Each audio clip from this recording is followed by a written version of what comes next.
Hey everyone, my name is Jake, and welcome to the seventh episode of Good Timin. As always on this podcast, we're going to be talking all about one of our favorite bands, the Beach Boys. And today we are going to be covering an album that is considered by many Beach Boys fans to be one of the band's best records, and is also a personal favorite of mine. And that album, of course, is Surf's Up.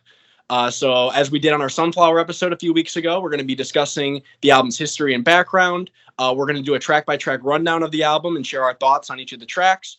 And of course, we're also going to get into a lot of the outtakes and unreleased tracks from around this time. As I'm sure a lot of you listening to this podcast already know, there's a lot of really strong material that the band recorded in the early 70s that remained unreleased or obscure for a long time. So we're going to give a lot of those songs the attention they deserve. Joining me today, I have the usual crew of Reilly, Justin, and Matt. So as always, glad to have you guys here, and I'm looking forward to hearing all of your thoughts and opinions on Surf's Up. So before we begin our discussion, I thought it would be good to share some basic facts and info about Surf's Up in case any of you listening aren't super familiar with the album or just need a refresher. So Surf's Up was released on August 30th, 1971, and that was almost exactly 1 year after the release of Sunflower in 1970. And it was the Beach Boys' 17th studio album. The majority of the album was recorded between January and July of 1971, with a few exceptions. And as with Sunflower, the band had assembled several different track lists prior to the release of the album, but similarly, those were either rejected or just discarded by the band. This album is also interesting because it shows the band moving in a different direction, like lyrically. They have a lot of different themes, such as environmentalism. They go into social issues in the lyrics, so they're definitely moving in a different direction. To kind of go with like the counterculture movement. That kind of coincides with Jack Reilly taking over in management of the band. He was pushing the band to write lyrics that were more relevant with the times. So that's interesting. And of course, this is also reflected in the album cover. It's very dark, and it kind of showed people that were buying the album that this is not the Beach Boys of old. You know, this isn't the Beach Boys that just sang about surfing and cars and girls. So there you go. Just yeah, it's a very cool cover. And it's definitely, I think it's a great cover, one of my favorite Beach Boys covers. So in terms of the album's chart performance, this album actually sold pretty well, especially when you compare it to some of the band's previous releases. In the US, it peaked at number 29 in the charts, and in the UK, it made the top 15. So I would say overall, this was a pretty successful effort for the group commercially, especially compared to like Sunflower, which just bombed in the US. And then lastly, this album is generally considered one of the band's strongest albums by both fans and critics. It's made several greatest album of all time lists over the years. I believe on the album ranking episode that we did, it made my top five. I think it made your guys' top five as well. So it's definitely a favorite of mine. And I think that's a pretty decent summary of Surf's Up to start. So now to get into some more about the album's background and recording history, I think I'll hand it over to you, Justin. So do you kind of want to set the stage as to what was going on within the band prior to the album's release and just how the album kind of came together? Sure. So we'll stop off where we started with Sunflower the last time. Sunflower was released on August 31st of 1970. And like I said in the last episode, or the last album episode that we did, the day after Sunflower was released, they put together a second Warner Brothers tape, which had kind of the songs that everybody kind of knows as Landlocked, which was going to be like the next project that they started to work on after this. So those songs included Loop de Loop, Susie Cincinnati, San Miguel, Help Is on the Way, Take a Load Off Your Feet, Carnival, I Just Got My Pay, Good Time, Big Sur, Lady, which is Fallen in Love, When Girls Get Together, Looking at Tomorrow, and then How Deep Is the Ocean is what it's named on the tape. But that was Till I Die minus Brian's lead. So actually, before they even put this tape together, they had started the first sessions for a new album. The first session was actually July 31st of 1970, which was Seasons in the Sun. They were doing Terry Jack's song. They spent 2 days doing that, and then it kind of broke down after a bit, and they kind of took some time off, and then they came back on August 14th and started Looking at Tomorrow, which was an Al song. And then August 15th, they did Big Sur, and then Till I Die. And then August 17th, they did Help Is on the Way. That was kind of like the beginning of it. And then after that, they took the next couple months off. So they were just kind of like, I don't think they knew the direction they really wanted to go with it, because they're like stopping and starting, stopping and starting, stopping and starting in between. So Then we have another start on October 28th with student demonstration time. And this is could be kind of the reason why everybody always mentions whenever they listen to this album how student demonstration time doesn't fit in with the rest of the album. This could be why, because they recorded this completely separately than everything else on the album. So they started this on October 28th. And then they took a break and did Sound of Free on October 31st and My Solution, which was the Halloween kind of song that they did. Everybody's seen that picture of the band, and Dennis isn't there, but Billy Hinchy's there. And they did that. And then on November 3rd, they did the mix down for student demonstration time. So that was completely mixed separately from the rest of the album. So that could be a reason why that doesn't really fit in terms of like stylistically, sound, lyrically, you name it, right? So then after that was mixed down, the next day they did the big Whiskey A Go-Go shows, which everybody knows. Brian came back for the first show, and then he did it was the first show of the second night. And then they did a 4-day run at the Whiskey Go-Go. So those were their first LA shows since 1966. So that was quite like a massive kind of thing going on LA to have the Beach Boys come back and do all these shows, because they hadn't really been popular in the West Coast for quite some time. So then after that, they did a European tour from November 18th to the end of the year. So they're not even recording at this point. It was just a student demonstration time. They mixed that down. I don't know if they wanted to do it as a single or what exactly the plan was for that, but they just went on tour, and then they did that for the rest of the year. So then now we're into 1971, and they take January off. And then a couple interesting things happen in February. David Marks joins them on stage in Boston on February 28th, because that's where he was living at the time. It was Symphony Hall in Boston, Massachusetts. And then in April, they actually start the proper Surf's Up sessions. This is like when the songs we know on the album are going to start to be recorded. So the first songs that are recorded were on April 3rd. Don't Go Near the Water was the first one. And then 4th of July, which was a Dennis song. A couple other interesting things is Long Promised Road. It was really, they were planning that as a single, because that seemed to be recorded separately as well too, and kind of mixed separately and like put together separately. April 4th, the next day after they do Don't Go Near the Water and 4th of July, they did Long Promised Road. They started that. And then that continued on May 4th. They finished that off. And then on May 24th, they released a single, even before the album was even released. Long Promised Road, backed with Deirdre. So that was kind of interesting. And then April 12th and April 13th, the Whiskey A Go-Go again, but this time David Marks was with them as well at these shows. So that was kind of another interesting little tidbit of what was going on at the time. So then you have Student Demonstration Time, which is separate. And then you have Long Promised Road, which was recorded separately. And then the majority of the album is worked on between June and July. So they're really like trying to get this album out like as fast as possible. And they're recording really, really fast in between shows in New York and Canada in June and July of 1971.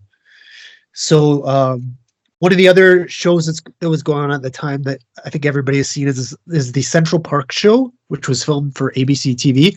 This was going on in between them recording the album. So that's kind of a neat little fact as well, too.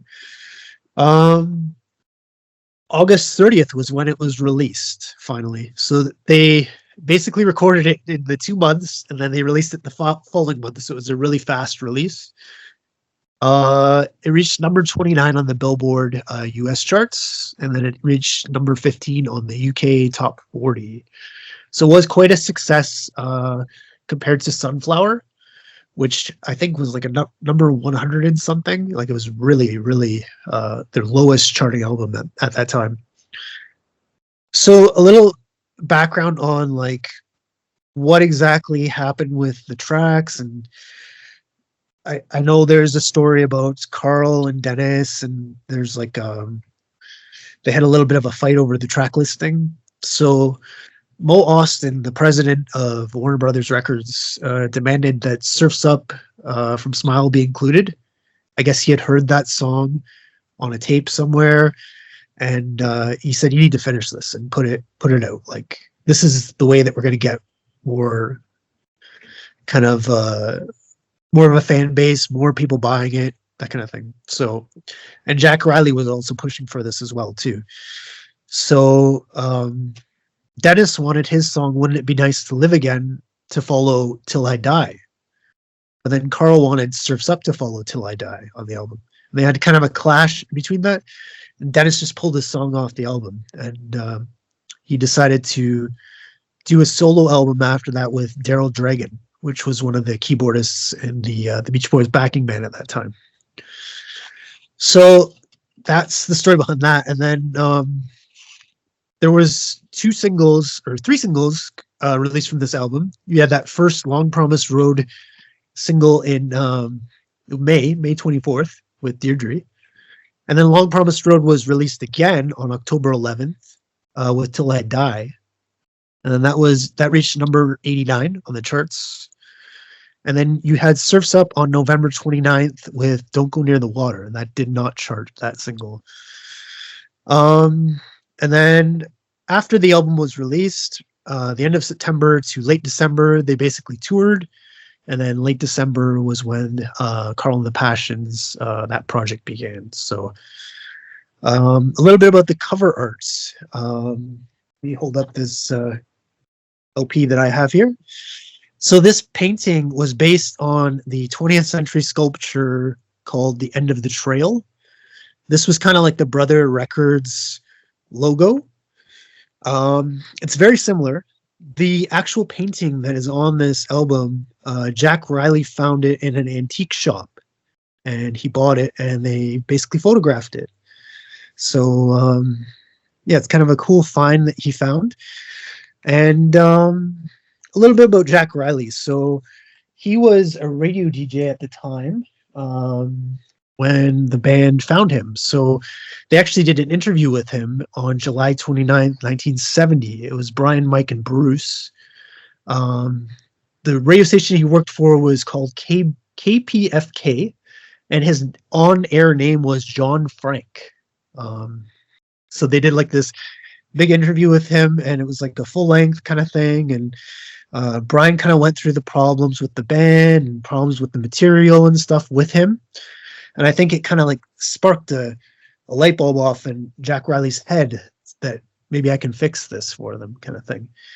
So then the next, like, would have been like 10 days later, because it was August 8th, he sent a big 6-page memo to the band, basically explaining how to stimulate their sales and like change their image and et cetera, kind of thing.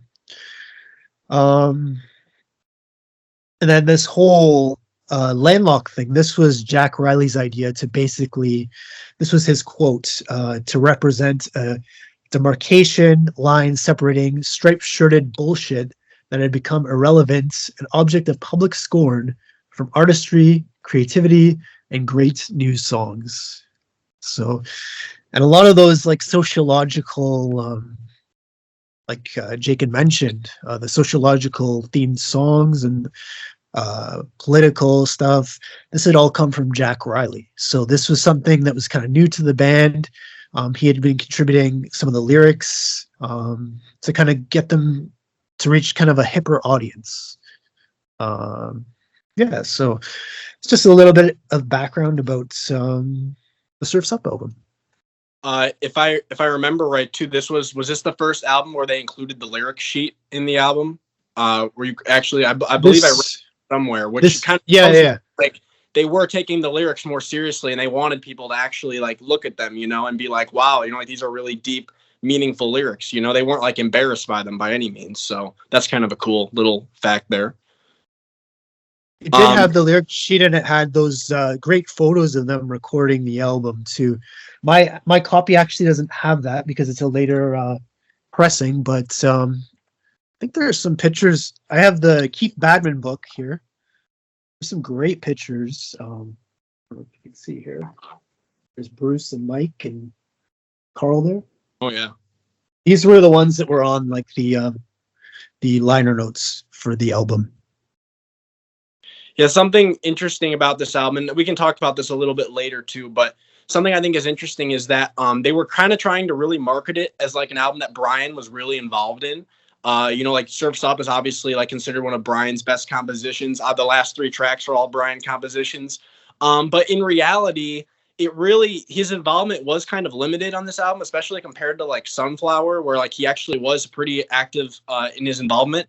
And the band was really just trying to make it look like he had more involvement than he did, because I think there's a quote from Bruce where Bruce is like, he's basically kind of like trashing the album a little bit, and he's like, yeah, it's all like an illusion, you know, like that it's Brian's project, and in reality he kind of just like dropped in every once in a while, and you know, it made it sound like Brian didn't do a whole lot during this time, but obviously his compositions on the album are some of the best tracks on the entire album. So They are, he definitely did a role. But I guess before we get into the track listing, Reilly and Matt, what are your guys' like general thoughts on this album? I think that it's got some good cuts. Okay, this is what I think. This is one of those albums for me, like, and I see this a lot with a lot of artists I really like. It's the case of more consistent versus higher highs. Sunflower for me is more consistent. This has higher highs, but it also has lower lows.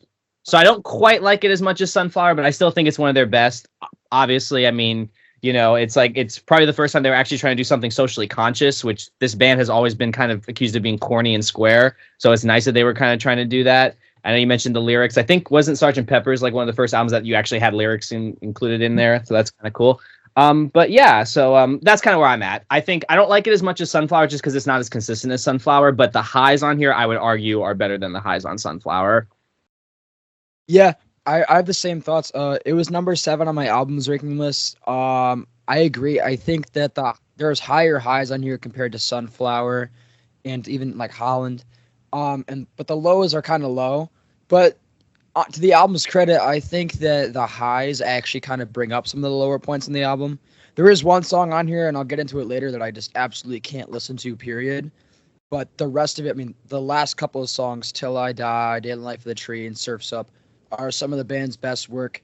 I think it would have ranked a lot higher on my list if you had those Dennis tracks, whether it was Lady or Wouldn't It Be Nice to Live Again. At least one of those would have definitely brought it up to like number 5. It desperately needs Dennis, because I feel like of all the members, I think Dennis was kind of like the more like socially and kind of hip guy that could have like brought it up, and maybe the album would have actually done better than number 29. Who knows? But yeah, like I said, higher highs, some of the lower lows, but at least in the period. But if it had Dennis, I think the album would be like up there with Pet Sounds as like one of the best albums, period. Yeah, I kind of view Dennis as like obviously Brian wrote some of the most like introspective and personal songs for the Beach Boys, but I think Dennis is right up there with them. And I think like you said, I think his contribution on this album, it's sorely missed. A song like Wouldn't It Be Nice to Live Again would have fit so well. And I think that there's several tracks on this album that I think it easily would have been a better fit than. But obviously there were some issues going on within the band, you know, arguing over the track list. And again, some of it's on Dennis, because Dennis said that, you know, it had to end the album. And he was like, I want this to be the song that follows Till I Die. And there might have been an option for him to put it on the first side of the album, but I don't think he wanted that. So really, some of the blame has to fall on Dennis. But, you know, it's a shame that song didn't get the attention it deserved, because it absolutely should have been on the album. Yeah, I think, I mean, like lyrically, like you're talking about a song Till I Die, and then you have another song right after it, Wouldn't It Be Nice to Live Again? I think arguably it would have worked better than Surf's Up, but I mean, the album is called Surf's Up, so you have to have it. Right. I do like the kind of overlying theme of environmentalism. I'm like really big on that kind of thing personally, and I think it fits the Beach Boys so well, especially when they're like America's band, and they still have this surf image, even if it is in 1972. But there's also like an underlying theme of them trying to escape that surf image that I think also kind of overshadows the album. I mean, songs like Disney Girls and Till I Die are like very reflective pieces of the band, and Till I Die especially for Brian, who's always tried to escape the surf image of the band. So I really like those kind of like themes throughout the album. It really fits them well, and it fits the album well. And I think kind of makes the album for me personally. I was gonna say too. I wonder if some of it too stemmed from the fact that wasn't this recorded around the time that Dennis was doing 2-Lane Blacktop? So I wonder like if maybe there was some jealousy there, because I know this band got jealous of a lot of the opportunities he got, and he was shooting this movie, which I know it's funny, that movie wasn't as super well received at the time, but obviously in retrospect it's like this huge cult classic. It's Criterion Collection, it's the whole 9 yards. So it's like, who knows, One other thing I want to say before we get into doing our little our track list run through here is that I think it's interesting because even though the themes on the albums are different, I think there's a lot of like parallels between this album and Sunflower. Like they're both group efforts for sure. You have some great contributions from like multiple members. You have obviously Disney Girls from Bruce, which is just an incredible song. You have contributions from Al. You have, to me, this is the album where Carl really breaks through as a songwriter. On Sunflower, that was Dennis's moment to shine. And this album, it's Carl's moment to shine for sure. His songs in the album are just amazing. And once again, another album that shows that the Beach Boys were so much more than just Brian Wilson's band. There's a lot of people that to this day have that image of the Beach Boys that, it was basically Brian and 4 or 5 other guys. And it's like, that's such a false image because really the other guys were extremely talented in their own right. So I this is a really cool album in terms of like showing like the Beach Boys as a full group effort. All right. So I guess if we're ready to get into the track list, you guys ready to go? All right. So we'll kick it with the first song on side 1, which is Don't Go Near the Water. So this is a Mike and Al effort. And right away, we're kind of getting them doing interesting themes. We're doing like the environmentalism here. And I think this is a strong opener. I think it's a strong track. I like the harmonies on this song. To me, the highlight of the song is the outro, where they have some really cool vocal harmonies. I think I read, is it Daryl Dragon who did the arrangement of the harmonies at the end? I thought I read where they had some involvement in. He has a production credit, so it's likely. I just have this right here, and he does have a production credit on it. So yeah, it's probably likely. Yeah, so I do like this song a lot. I think it's a strong opener. What do you guys think of it? I like it. I like the Moog opening, the doom, like I'm pretty sure it's a Moog synthesizer. It's not, forgive me, but I like that. It does have some cool themes. I will admit the bridge is a little ham-fisted, like the toothpaste and soap makes the ocean a bubble bath, but it's the Beach Boys. It wouldn't be the Beach Boys without some ham-fisted lyrics. But yeah, I think it's a really cool opener. It is nice, like I said, that they're trying to do something a little bit more socially conscious. I think this was around the time that the EPA and all that started too, so that was really big, in the news at the time. I think it's a strong opener. I think it's a great way to start off the album. I especially love the outro. You said is good, but I love that intro like this, that boom, like the Moog synthesizer kind of starting the thing off. I think if I had the record and put the needle on, I'd be like, okay, we got something going here. Yeah, I like the song. It was actually kind of a grower on me. I kind of usually would just skip it and go straight into Long Promised Road whenever I listen to it. But then I kind of give it a listen, and I really like it. I really appreciate the environmentalist lyrics, but I kind of also see it as some, again, talking about staying away from their surf image. Don't go near the water. Don't go like back to that image almost. I kind of like, again, the underlying themes of it. Like I said, it kind of makes the album for me. I really like the production on this song. I mean, the whole album in general has awesome production. I think it's my favorite production style of any of their albums, period. So yeah, like I think Matt mentioned the Moog, that's used heavily on this album, and it's used greatly here. So yeah, great opener. Yes, it is used well. And what's funny is that I think back in the day, the Beach Boys didn't fall victim to this, but some rock critics hated the Moog synthesizer. That was actually a very common critique of Abbey Road. They're like, oh, it has the Moog synthesizer. It's too synthetic. I'm like... Justin, what do you think of this song? I love it. It starts off with that wah-wah guitar. It's like totally of 1971, and it just shows that like they were ready to be contemporary, and they were ready to be like to a hipper audience kind of thing. And Al sounds really great on this track, especially in the bridge. I know that the lyrics aren't that great, but like his voice and the timbre and the way that it's recorded, it just sounds like so in your face and like he's ready to rock kind of thing. And Like you guys mentioned in the end of the song with the harmonies and stuff, that's probably one of my favorite parts as well too. With they're kind of enveloped in that reverb and makes it sound like they're kind of far away. And yeah, it's just really, really great song. Yeah. I was just gonna say real quick. I was just gonna say no about Al's vocal. You're right. It does. It does. You kind of feel that urgency and that aggression. Is what I say. Toothpaste and soap. It makes the ocean. It's like it's like, hey, we got to do something. But That's another thing I want to point out. As a guitar guy, you see it a lot in all these songs, and honestly, even on a lot of the outtakes, the use of guitar is so smart. It's so different. You're not really doing a lead. I mean, yeah, you have the wah effect and the opener of this. But on a couple of other songs, and you hear it actually on Big Sur too, or at least this version, it's like the use of it is so smart. It's less like a lead instrument and used more as like a part of the orchestra of like the production. Like I can't think of any other one besides the Big Sur where it's doing. Like I can't like vocalize it, but if you listen for it, it's used so smart, and it's kind of mind blowing that the Beach Boys would think of it like as that kind of tool rather than a lead instrument. So I wanted to mention that. Yeah, for sure. No, I was going to say earlier, that middle part with Al, that's my favorite part of the song. I think it's really memorable, and Al sounds really good on it. He sings it really passionately. They do sound like they're really, I really like that a lot. And yeah, like I said, the outro I think is just amazing on this song. It's a great lead into the next track, which is Long Promised Road. So this song for me, this is probably in the top 3 for me in terms of songs on this album. This is my favorite Carl Wilson song. I think it's an excellent song. It's got a great kind of slow verse that builds up to this really powerful chorus. And that's what I love about it so much. It's like it starts out very kind of mellow, and you've got these very interesting lyrics by Jack Reilly.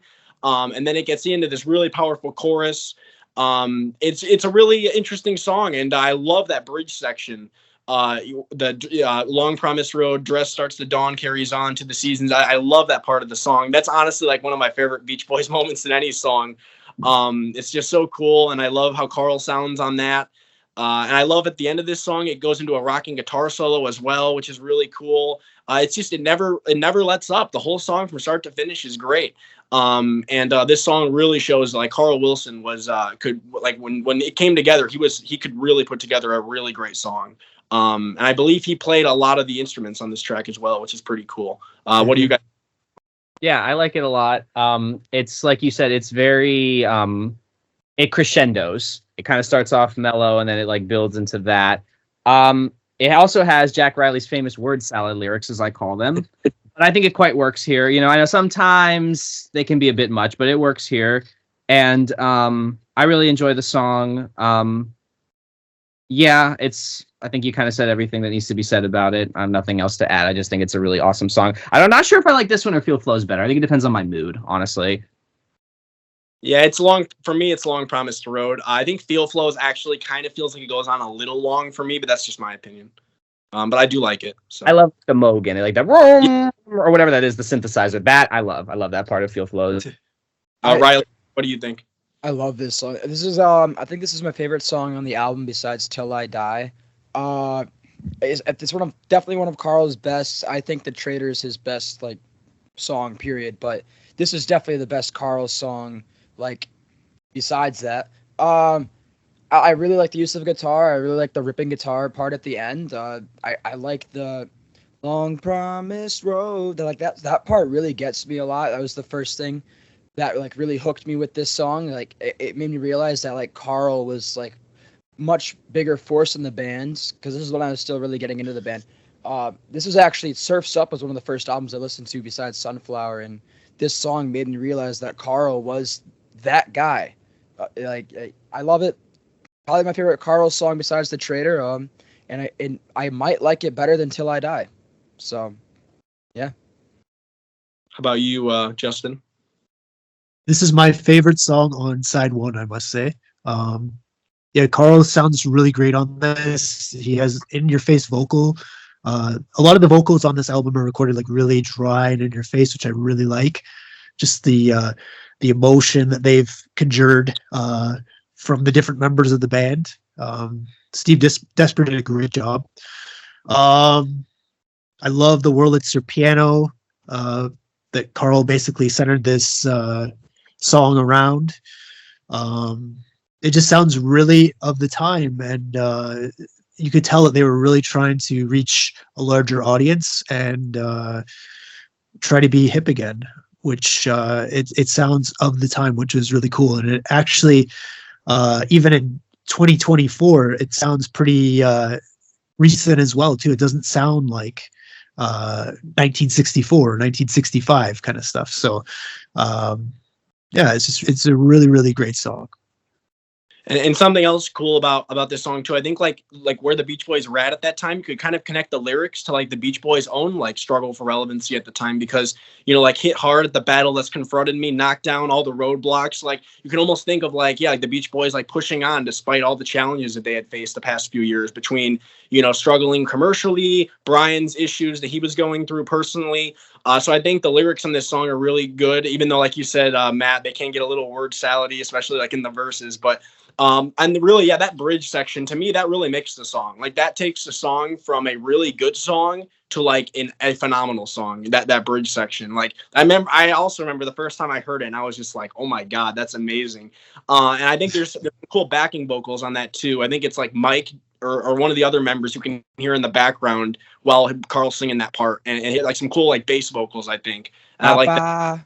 Yeah, that Baba. Yeah, I like that a lot. So, all right, are we good for that song? I just want to mention like quick, like you mentioned with the lyrics about them like kind of pushing, like breaking all those boundaries. Again, that kind of goes back to them like trying to shed their like surf image. I just want to like toss it out there, but yeah, we got it. Yeah.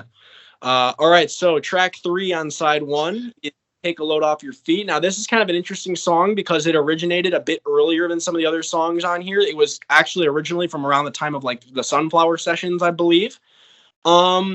This one's always felt a little bit out of place for me. I know a lot of people point to Student Demonstration Time, but for me, this one almost feels just as out of place. Not in terms of quality. I don't think the song is bad. I just don't, after those first two, I don't know if I feel this fits in as well. I do like parts of this song. I think the lyrics are kind of, I know, Reilly, you don't like the lyrics because they're about feet, which you don't like, but, I do like the lyrics. I think they're kind of fun. And, I like the bridge section, like the, if you want to do the right thing for them. That's probably my favorite part of the song. I like, I'm pretty sure I saw this when I was looking at like the credits on the album, but, they have Brian credited as Brian's Rolls Royce or something, because I think like the car horn in this song is a Rolls Royce, which I think is kind of funny. Yeah, I just learned that recently. So again, the band kind of experimenting with like recording effects and stuff. So that's kind of cool. But yeah, this song's all right. It's definitely not a favorite of mine, but like it's not a skip by any means. I still listen to it. What do you guys think of this one? Yeah, this is a song for me that it's like, if I'm listening to the record, sure. Would I choose it to put on? Probably not really. I do kind of like, I agree. There's like kind of a sense of humor to the lyrics, which I like. I will say the Beach Boys humor is not for everybody. Obviously, we're all tuned into it, but it's probably not something that I would like pick as a first song to show somebody. Like, hey, get into their humor. Probably not. Gary Winfrey is credited on too. I think he was a friend of Al's, if I'm not mistaken. So that's cool. And honestly, for me, like I kind of see what you're saying. Jake, it doesn't really fit on Surf's Up. What I would probably have done is maybe like 4th of July would have been a good one to put over here or something. I think that's a really good song they kind of shoved away in the vaults, especially because thematically I think it fits in with this Surf's Up, because it's like kind of critiquing the Vietnam War and stuff. But it's fun, it's kind of like nice for the side one because it's a little bit of like a reprieve. It's kind of like light. It's one of the like more fun light songs on the record. I don't hate it. It's not the worst thing on side 1. That's coming up, but it is what it is. I freaking hate this song, dude. Like I like the melody on its own. On its own, the melody is awesome, and I think if you changed every single lyric of this song, I would love it. But like I straight up like hate feet. Like I go to bed and I will sleep in socks because I hate feet. And I love Al. He's one of my favorite members of the band. He's at least top 6. But like I hate feet so much. I can't listen to the song, period. I like Student Demonstration Time better. This is arguably, for me personally, like my bottom 3 least favorite Beach Boys songs. I hate feet that much. Like, I shiver every time I hear it. I think this is like the 3rd time I've ever listened to the song was today when I gave this album a re-listen to do my notes. I listened to the song 3 times. I don't think I'll ever listen to it again. I will if I'm playing this on my record player, like with this, I will go up and I will move up the needle just to skip to the second to last song on the side. Like I will not listen through it. I will skip it. I hate this song. Fair enough. I would say that this song, you really feel the lack of Brian in this album. Like his opening vocal is so great on this song compared to the rest of the song. Like if he was able to do the entire vocal, it would have been an amazing song. Also the effects that Jake pointed out with the Rolls Royce, and like there's like a fork and a knife being hit against the plate, and then there's also a section where Brian's on top of his roof and he's like jumping up and down on top of the roof. I think towards the end of the song, you can kind of hear it. So it just shows that they're kind of experimenting and having fun with different effects related to the lyrics of the song. So yeah, just they were trying something different, and they didn't hit it on all cylinders. But I think if Brian played a bigger role in this album, it would have been a better song if he was able to contribute more vocals to it. One other thing I wanted to say about this song before we move on. So I saw it's either I think it was a video I was watching, one of those like rare YouTube videos of like one of like the 75 like Chicago performances, and they brought out this song, and I was baffled by that. I think Al was doing it during this concert. They just randomly did Take a Load Off Your Feet, and I was like, of all the songs you could pick to like as like a deeper cut, like to be like, oh, here's something more unique, something different. That's what they chose. I was just like, that is a baffling choice, but. Anyway, so I guess we'll move on to the next song, which is, as you guys know, one of my favorite Beach Boy songs, period. And this is Disney Girls 1957. So this is Bruce Johnston's song. This is my favorite Bruce song easily. I think this is just a beautiful song. I love the production. I love the harmonies. I love the lyrics. It's one of those songs where, like, yeah, like I totally get why people say this is too sappy for them, because it is kind of a sappy song, but it feels very heartfelt and genuine to me, and that's why it does it for me. I think Bruce's lyric sounds his vocal sounds very like tender and real, and it just feels very heartfelt, I will say, like, the album recording of this I do think it works way better on the album than like any live performance I've heard of it. I think hearing it live, it does kind of come off as a bit more like sappy because I think they kind of strip it back a bit. But like with the production on this album, it really works well. I love the bridge section, the hi Rick and Dave, hi Pop, good morning. I love that whole part. And that outro is so good where like it's fading out and Bruce is whistling, and it's just such a nice song. I love it so much. What do you guys think of Disney Girls? I like it. I'm not as high on it as you are because I do think it's a bit syrupy for my taste. I love sappy songs, trust me. But I do like it. I do think it's a good song, and I do like that it seems like Bruce kind of wrote this from a place of, to me, this song represents a loss of innocence. Is basically what it represents, and from what I understand, he wrote it from anecdotal experience of like witnessing a murder or something. So I do kind of like that he was able to kind of mine that obviously traumatic experience to make something quite heartfelt. I really like the part that's like she got down. If you know that part, I think it's like the bridge. I like the bridge a lot. My favorite Bruce song is Deirdre, for what it's worth, but this is a very good song. And I think it's better than what comes before and what's after. So yeah, it's pretty good. I'm just not as high on it as you are, Jake. I'm kind of somewhere in between Jake and Matt. I love this song. It was Disney Girls and Big Sur were the first two songs I like. Not even vividly, like I like.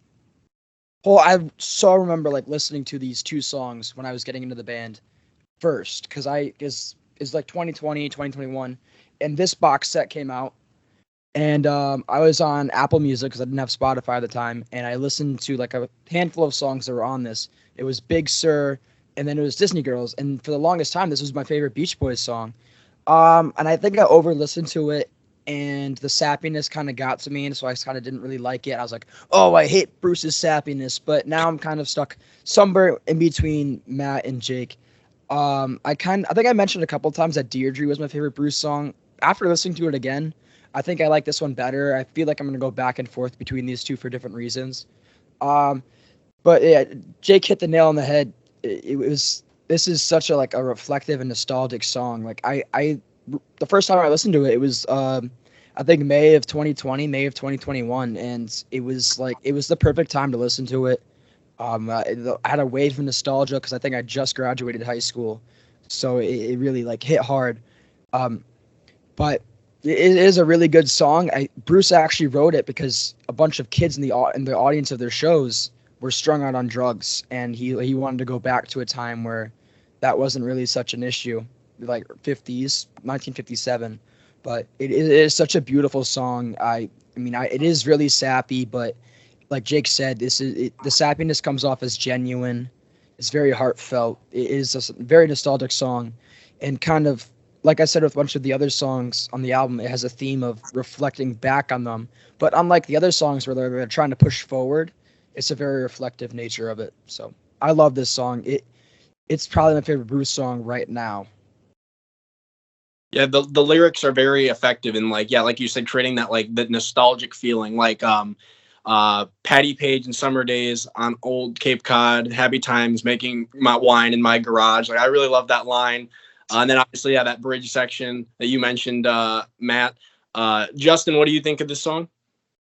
This song is very sappy. I'd say the best part about this song are the vocals and the vocal arrangements. And also the entire arrangement of the song, like the way the instruments are arranged by Bruce is genius. He has the wah wah guitar here as well too, and the piano, and just everything fits together really well. And like the structure of the song is very different than like a standard kind of pop song. And there's like a couple stops and starts and kind of things which kind of keep your interest. And I totally get what he was going for with that, but it is a little bit sappy. I'm not a huge fan of it, but I do like the structure and the vocals on it. Yeah, Justin, I like how you mentioned the part where it starts out. That's like where like the snaps come right there. Boom. Yeah. That part's really cool. Yeah, and I also love the line about the Tootsie Roll. That's circle with the nostalgia. No, Matt, it's funny you said it because I was just about to mention that. That's like the only part of the song where I do get a slight feeling of like, is this a little overly sappy? Like when he says Tootsie Roll, something about that, I'm just like, eh. But after that, though, I love it. Also, one interesting thing about this, Justin, you might know about this. I learned about this recently just reading, I think, one of the Beach Boys books I have. Apparently, like, there was, I guess, like Dennis and Carl, or like just the Wilsons in general, weren't getting along. And when they were recording the song, or when Bruce was working on this song, he locked them out of the recording room. He wrote something like "No Wilsons" on the studio, yeah. Which is ironic because they were recording in Brian's house. But do you know anything else about that? I know that there's just a lot of fighting going on in the band at the time. What else is new? Right. And I just think that's funny though that he did that. Yeah, I like the use of nostalgia in this song compared to like a lot of the other songs that would come after it, especially like late 70s, like mid 80s. Like the nostalgia fueled songs of then where they're like really literally like reusing melodies from like themselves. They get California Calling, which just basically helped me Rhonda. But the way that Bruce does this song, like being so genuine, it's not like a simple chord structure like C to A minor to F to G, where it's just like your usual like doo-wop chord progression. It's such a unique song structurally too. That was a good call out. Yeah, no, the song never gets boring. I feel like there's always something interesting going on. And what you mentioned too, Justin, with the arrangement, like the backing track, they included it on Feel Flows, where you can just hear like the vocals and the backing track that Bruce had put together. And like hearing that, I was like, I even appreciated the song even more. I was like, wow, like this is so well arranged and produced. It's just an amazing song. All right, so moving on to everybody's favorite song on side one, I'm sure. This is kind of a Mike composition, but also it's borrowing an old song. Riot in Cell Block Number 9 is the song it's borrowing from. But of course, the lyrics were changed and it became Student Demonstration Time. So I'm not even going to comment on this song because I want to hear what you guys have to say first. So why don't you go first? Okay. Instrumental, rockin', awesome. Lyrics, dreadful. Absolutely. Basically what it is basically saying, like, it gives the wrong message. It's basically like saying, like, hey, don't protest because the cops are going to shoot you and respect the police. It's like, I think I joked before, it's almost like Blue Lives Matter 50 years before the fact. I get what Mike was going for, but here's the problem with Mike, and I see this a lot. It's almost like he wants to say one thing, but then he like when it like he puts it to paper or he says it out loud, it comes out like something completely different. I think the lyrics are just horrible. Honestly, like the lyrics completely ruin the song for me. By far the worst song on the record. By far, not even close. It should have never been on the record. Take it off. Put something from Dennis. I don't care what. Like, I just get rid of it. Honestly, take the vinyl and scratch out the song. Like, it's horrible, horrible, horrible, horrible. Like I said, a very good instrumental ruined by some of the worst lyrics ever. I'm gonna use that to take a load off your feet. That's a good idea. So then I could just go straight into Disney Girls. Worst song on the album, probably, but I really hate take a load off your feet. But that hate runs deep, man. I think Mike was trying to like be positive with his message. Like I don't think he's quite yet to like Trump supporter Mike. I think he's like right here. I think he was trying to have like I think his heart's in the right place. I just think he's saying the wrong shit. Like because he does mention that like the riots. At least I think so. That the riots are like how their heart's in the right place with the riots, but they shouldn't riot. But I don't know, man. I'm not like a very political guy, so I'm not gonna like say too much. I think though, like topically, it does belong on the album, but again, the lyrics just mess everything up. I think like the hard rocking sound of it actually kind of fits the album too. It kind of brings up the pace, which I think that's something I gotta shout out the album for. The pacing is incredible. But like we've been saying, just bad lyrics. One thing to note is on the vinyl, they don't even give credit to the actual like artist for the melody. It just says new lyrics by Mike Love. Yeah, I think it was always like that in the original vinyl. I just want to say one thing. This song is the antithesis of Marvin Gaye's "What's Going On," where that one is mellow and has a message of like, hey, picket lines, don't punch you with brutality. This is like hard rocking, but it's like don't protest because they're gonna shoot your ass. So basically, it's like the way I see it is like the opposite of Marvin Gaye's "What's Going On," which is one of the greatest songs ever written. But actually, Justin, I have the Feel Flows box set version of the album, where it has the gatefold, where it has that those pictures you were talking about. Yeah. It's basically the insert just as the gatefold, but that's where I see it. It's just like new lyrics by Mike Love. Like don't even credit the other guy, just Mike Love. So classic Mike. How about you, Justin? So I should probably say it was Lieber and Stoller that wrote this song originally, since the credits aren't there. I hate the siren in the beginning. Not a huge fan of the song at all. I'm surprised it even got on the album. With Jack Reilly and Carl and Dennis, I'm surprised they didn't vote it off the album. Well, you said Matt Carl had that quote. He was like, "Yeah, that's Mike's thing," right? That was the quote.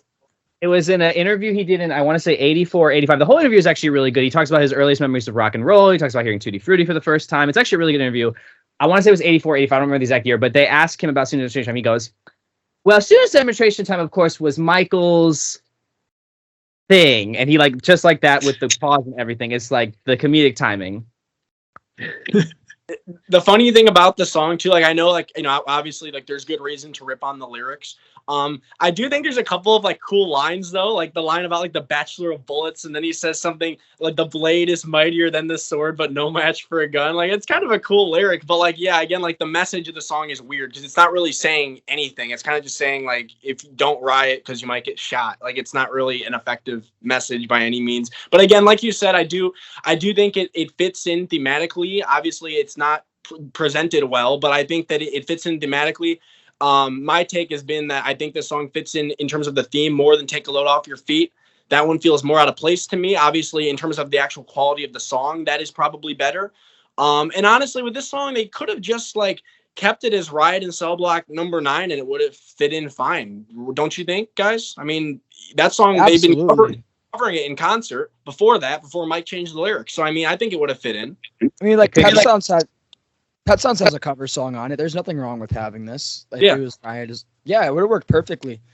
I was just going to say, too, you talk about that line about the pen is mine in the sword. I think that would be a great line to put in, like, a grunge song. But, like, in this, it just doesn't really work. Oh, it's the pen. Yeah, I said the blade, no, the pen. Yeah, you're right. And it's mightier than the sword, but no match for a gun or something like that. Like, That's a bar. That's good. That's a good lyric. And I said, Like, I could hear that like in a grunge song or something, but like in this, it just doesn't fit because the whole thing, just like I said, the idea is there, the heart is in the right place, but like most things, the execution is sloppy to say the least. Ass. I think you take this and take a load off your feet, yeet them from the album, and then put on, kind of bump up the track order, and then just put in the 2 Dennis songs, Lady and Wouldn't It Be Nice to Live Again, and you got yourself a 10 out of 10 album. But no, we're going to talk about feet for 3 minutes. I'll take 4th of July over Lady. I love Lady. I just don't think it fits in with this album. I think 4th of July thematically fits in better. Yeah, I mean, I personally prefer Lady as a song by quite a bit, actually, over 4th of July, but I do agree. I think 4th of July would have fit better. I don't think Lady would. I think Lady actually would have fit better on something like Sunflower. I love the song Lady. I just think because that was supposed to be for a Dennis solo album that never came around, and it feels like a Dennis solo track, whereas 4th of July... It was released as a single. Yeah, I know. It was. In the UK, it was Dennis Wilson and Rumbo, I believe, which Rumbo was, of course... Daryl Dragon. We'll get to that later. We'll get to that later, exactly. All right, so we'll move on to side 2 of the album. So this next song, this is Carl's second composition on the album, and this is Feel Flows. This track, I really like it a lot. I will admit it took a while to grow on me. I think I've mentioned on previous episodes that when I saw Brian in concert in 2021, they did this song, and at that point, I don't think I was like that into it, so I don't think I appreciated it as much as I would have now. But it's really grown on me a lot. I think it's a cool song. I love the guitar work on it. I love the Moog, and I love how Carl did a lot of the instrumentation on this album. I think it's really cool that he put this all together himself pretty much. I don't know how to describe it, but there's that cool part at the end, towards the end, where it's like that cool effect. It's like where. I really like that a lot. I don't really know like how he created that sound, but it's really cool. It's a Moog. It's a Moog. That is the Moog. Yeah, okay. yeah. I really like that a lot.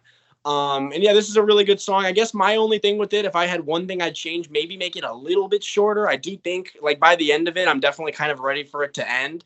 But I do think it works pretty well, and it definitely fits in on the album, and it's a strong composition from Carl, so I like it a lot. What do you guys think?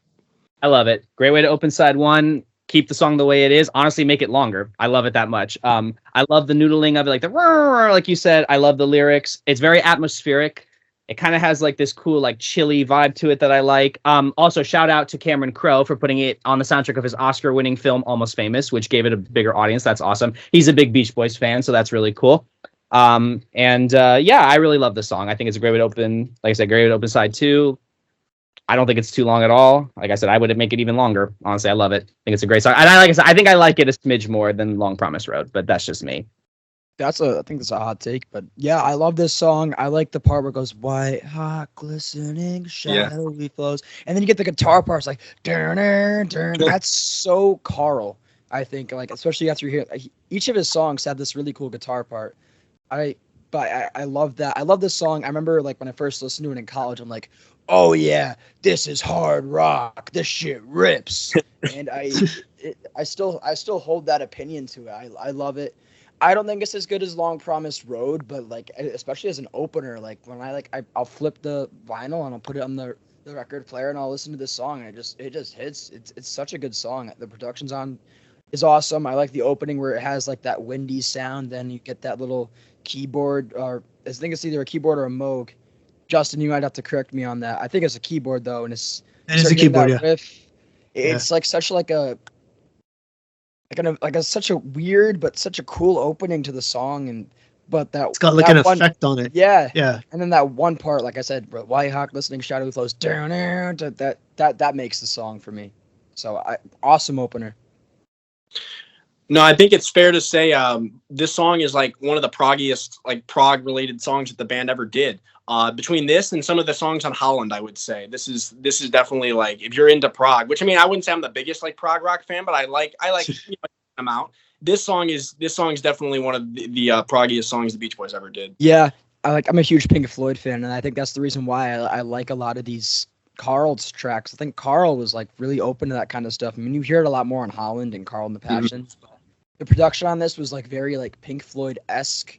And I mean, like Pink Floyd's my favorite band. I know the history inside and out. So if you're a Pink Floyd fan in the audience and you want to like fight me on that, I'll fight you on that. This is like such a Pink Floyd sounding song. I love it. I like it too. It's very proggy. have not listened to a ton of prog rock, but everything I have heard I really like. I'm not like Kreisky, who completely hates the stuff. I think, no, seriously, I mean, his D+ of Court and the Crimson King review says it all, doesn't it? Yeah, he gave it a D+. He said it was Ursat shit. I know. I know. He just doesn't like prog rock. That's fair. But like I said, I like the song. I really enjoy the song. Justin, what about you? I love the song. Where do I start with the keyboard sound that we were talking about? That's a couple different keyboards stacked together. There's a piano and I think an organ, and then they're going through like some sort of tremolo or something. That's Desper with his technological wizardry with this track, and the vocals are great. Carl does a lot of the background vocals himself actually on the song, which is pretty amazing. As well as doing all the instruments. It's a little bit long. I will give it that, but it is a great choice for an opener for side 2. I think that was like a really good choice to put this track where it is. Also want to mention, you mentioned Carl doing some of the backing vocals. I also love Marilyn Wilson, Brian's wife, and Diane Robel also provide some backing vocals on this as well. Very on it as well. I think they're on another song. Is it Long Promised Road? I think they're on as well, but you can hear them better on this one. I think they sound pretty good on this. Was this is American Spring? Sorry to cut you off. Yeah, American Spring. Yep. I imagine they were probably like doing stuff in the studio, and they just probably came over one day. Okay, come on, let's get them in. Yeah, Marilyn Ravel or Marilyn Wilson. I like her voice. What I like about her voice is like, I just want to say real quick. This is a little tangent. She doesn't have like a conventionally like wonderful singing voice, but I kind of like the eccentricities of it and the esotericness of her voice. And like the flaws in it, I think it kind of makes it more appealing. I mean, she's not like a Whitney Houston or Mariah Carey that's like hitting all these notes, but I kind of like that, like how her voice is a little bit raw and a little bit rough around the edges. Because especially like on like Let's Put Our Hearts Together on Love. I was just about to mention that. Yeah, I feel like if you had somebody that was like conventionally a really good singer on that song, it wouldn't work as well. But I feel like, like you said, like the fact that her voice isn't like perfect, it makes it work a lot more effectively, I think. Yeah, and like, you know, growing up, I was always more like about like, oh, you need to be a technically great singer. But now that I'm older, I can appreciate more voices that are a little bit more raw and rough around the edges. Like a Tom Waits, or Tom Waits, whatever his name is. Tom Waits. His voice is very rough around the edges. And like when I was younger, I would never be able to listen to that. But like now I love it. Or like Bon Iver, Skinny Love. Elvis Costello, like Bon Iver's Skinny Love. I think it's a wonderful song. Now, when I was younger, I was like, ugh, this is horrible because like it's just like it's not a conventionally great vocal. But now that I'm older, and I can kind of see why some people got tired of like the over singing that some of those other like divas did. Because let's be honest, I like it, but it's over singing. It is. I've got tired of that so fast. I think that's why I liked Elvis Costello so much at first, and then I like started looking at his lyrics and all. But that's a tangent for another day. All right, so we'll move on to the next song on side 2, which is Looking at Tomorrow, a welfare song. So this is kind of an Al composition. I know it's borrowing the melody from like an old folk song, which Al seemed to love to do. This isn't the first time he did that, but it's a nice song. It fits in well with the album, I feel like. I really like the production on this one. I think it really carries the song, honestly. The lyrics are good, but I think the production really makes the song effective. I like that part towards the end where they're like ba ba ba ba ba ba ba, and then do. I like that part a lot. And it's got a very haunting vibe. That's the word I would use to describe the production. It's just very haunting. And I like it for sure. It's definitely like, I wouldn't say it's a highlight of the album, but it's definitely a solid album track. How do you guys feel about it? Yeah, I kind of agree. I think it's a nice song, but it's a bit of a trifle. But it's 2 minutes long, so it's an appealing trifle. It is, you're right, heavily borrowed. But I know folk music is a big thing with like, you know, you borrow and you take and stuff. It does fit in thematically. I agree with that, and I do kind of like with the production and the mixing. I kind of like that Al's vocal seems to be kind of distant from the mix, and there's a lot of like echo on the vocal, reverb stuff, and so like that kind of like I think it adds to the haunting vibe because it is kind of a haunting song, and it's kind of a depressing song when you think about it because it's like, you know, like I don't know where I'm going, you know, I need to find work, blah blah blah. You know, and kind of honestly sounds like something maybe Woody Guthrie, like kind of like a Woody Guthrie type song, kind of like he used to write a lot of songs. Or who's the other one? Pete Seeger. Pete Seeger has some good songs. I went down a Pete Seeger rabbit hole the other day. That was kind of cool. But yeah, I like the song. It's a little bit of just of a trifle for me, but it fits in well. And like I said, it's I don't have a problem with it on the record, but it's not my favorite. So it's probably my least favorite on side 2. But that speaks more to the testament of the quality of side 2 than anything else, I think. Yeah, I think this is what Take a Load Off Your Feet should have been. It's like a kind of like that folkier like Al type song that doesn't talk about feet for 3 minutes. Um, it's kind of boring, but it is like a very fillery song. I mean, I love Al, but I mean, it seems that a lot of his songs, especially in this record, kind of take the back seat. Um, but it's pretty good. I enjoyed. I think it's brought up by the surrounding tracks. You have Feel Flows in front of it, and then you have A Day in the Life of the Tree behind it. Or I guess the other way around. But yeah, it's a good track. I don't like go out of my way to listen to it, but again, it's kind of brought up by the surrounding tracks, and I definitely listen to this as part of the album. It's a good part of the sequence. It's a good break from the other tracks that just surround it, especially those two that I mentioned before. So, good song. Justin, what do you think? I think it's a solid album track. Like Jake mentioned, the one of my favorite parts of the track also is that ba ba ba ba ba ba ba that part where it goes to like the phaser kind of sound. Yeah, it's just really haunting. Kind of like a really neat vibe that they kind of conjured up with this track, and just a solid album track. All right, so we'll move on. So now we're on to the 3 Brian tracks that close out this album, and a lot of people consider these tracks some of the highlights of the album. So we'll start out with the first one, which is A Day in the Life of a Tree. So I will admit this song took a long, long time to grow on me, and I feel like I'm definitely not the only person that can say that.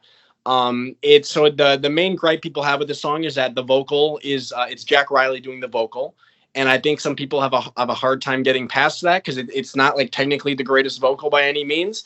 But I listening to it more, I think it works just because like lyrically this song is so like dark and like depressing. It's kind of like you can kind of connect it to like environmentalism again, like polluting the environment, the tree is dying and stuff, but then you can also connect that to like Brian's own struggles at the time. So I think it kind of works well as like a metaphor for that. Yeah, I think it's a really haunting song. I like the ending of the song as well, where like you got some really cool like the part where like there's nothing left for me. I like that a lot. And I think it's a solid song for me. Like in terms of the 3 Brian tracks that close this album, this is easily the third one for me. Like the other 2, I think are quite a bit above it, but I do like it. It has grown on me a lot. So Yeah, I don't think it was quite as much of a grower for me. I think I kind of liked it from the get-go, but I definitely agree it is certainly not up to the level of Till I Die or Surf's Up. What I like about Jack Riley's vocal is, quite frankly, I think it does sound like the personification of a dying tree. It fits. It really does. I do kind of wish the Dennis vocal still existed, or if it ever existed. I know it was rumored. I'm not sure if it ever existed, to be honest with you. But I kind of like that. Where it's like, and I love the part where it's like, trees like me never, or that part of the song. And then It's I like Olivia. live, whatever. And then the moog is used beautifully in the song throughout the whole thing. I think it just kind of adds to the atmospheric texture of the song. Again, thematically fits well. Yeah, I really like the song. Definitely weaker than the 2 that follow it, but again, those 2 are 2 of the best in the catalog, so it's to be expected. But it fits thematically well, and it kind of forms a really good like 3-song sweet coda ending, whatever you want to call it. But yeah, that's where I'm at with it. That was exactly what I was gonna say. I mentioned how Sunflower had the 3-song suite of Our Sweet Love and Forever and All I Want to Do. I feel like this is Surf's Up 3-song suite, and I think it works actually a bit better here, as to have the 3 Brian tracks close it. It was a grower for me for sure, and it wasn't because of the Jack Riley vocal. Actually, for the longest time, I thought that was Brian, and then I looked into it, and I'm like, oh no, it's Jack Riley, and it sounds pretty good, so it never really bothered me. I just kind of thought it was boring, but then I kind of listened to it again in the context of the album a lot, and again, the 3-song suite it's killer. I really like it. The lyric, for years my limbs stretched out to the sky. I kind of like figured that was kind of like Brian saying, like, for years, like, I was like writing shit I didn't want to write, kind of going back to that, like I said, the theme of trying to get away from that surf image. So I really like this song. I actually really enjoyed Jack Riley's vocal.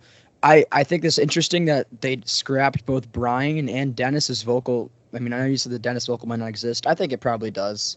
Brian wrote songs for certain people, so I mean, it would have made sense, but I really like Jack Riley's vocal on this. I mean, but I am a big Jack Riley fan, especially for what he did in Holland. But Justin, what do you think? I would say that this song was definitely a grower for me. The first time I heard it, I had no idea who was even singing because it didn't say on the cassette that I had at the time when I first heard it. But it definitely took a few listens in order to get used to it. But like Matt said, he does sound like the personification of a dying tree. Kind of a cool part of the song too is that Van Dyke Parks is also on the song as well too. He sings that line, "Trees like me were meant to live," kind of thing at the end.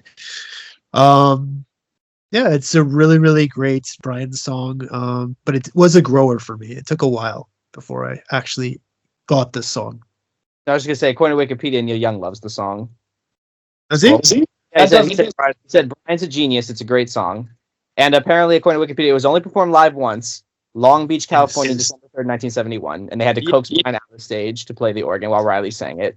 Yeah, and I've heard there's a recording of it, and the There crowd is. and the crowd is being really rude. Actually, they weren't like they were like hollering it. Like I think was Brian on stage or something? Somebody was, and they were like yelling and shit. It's very like that must have been really like frustrating for the band. You know, they're trying to do this like really deep, moving, introspective song, and like the crowd's like, "Hey, Brian," you know. Also, one thing, random thing that related to this song. So a couple months ago, I was on YouTube listening to like some concert bootleg from like '76 or something. I think it was on that one guy's channel that uploads all the concerts, like Nathan R, whatever his name is.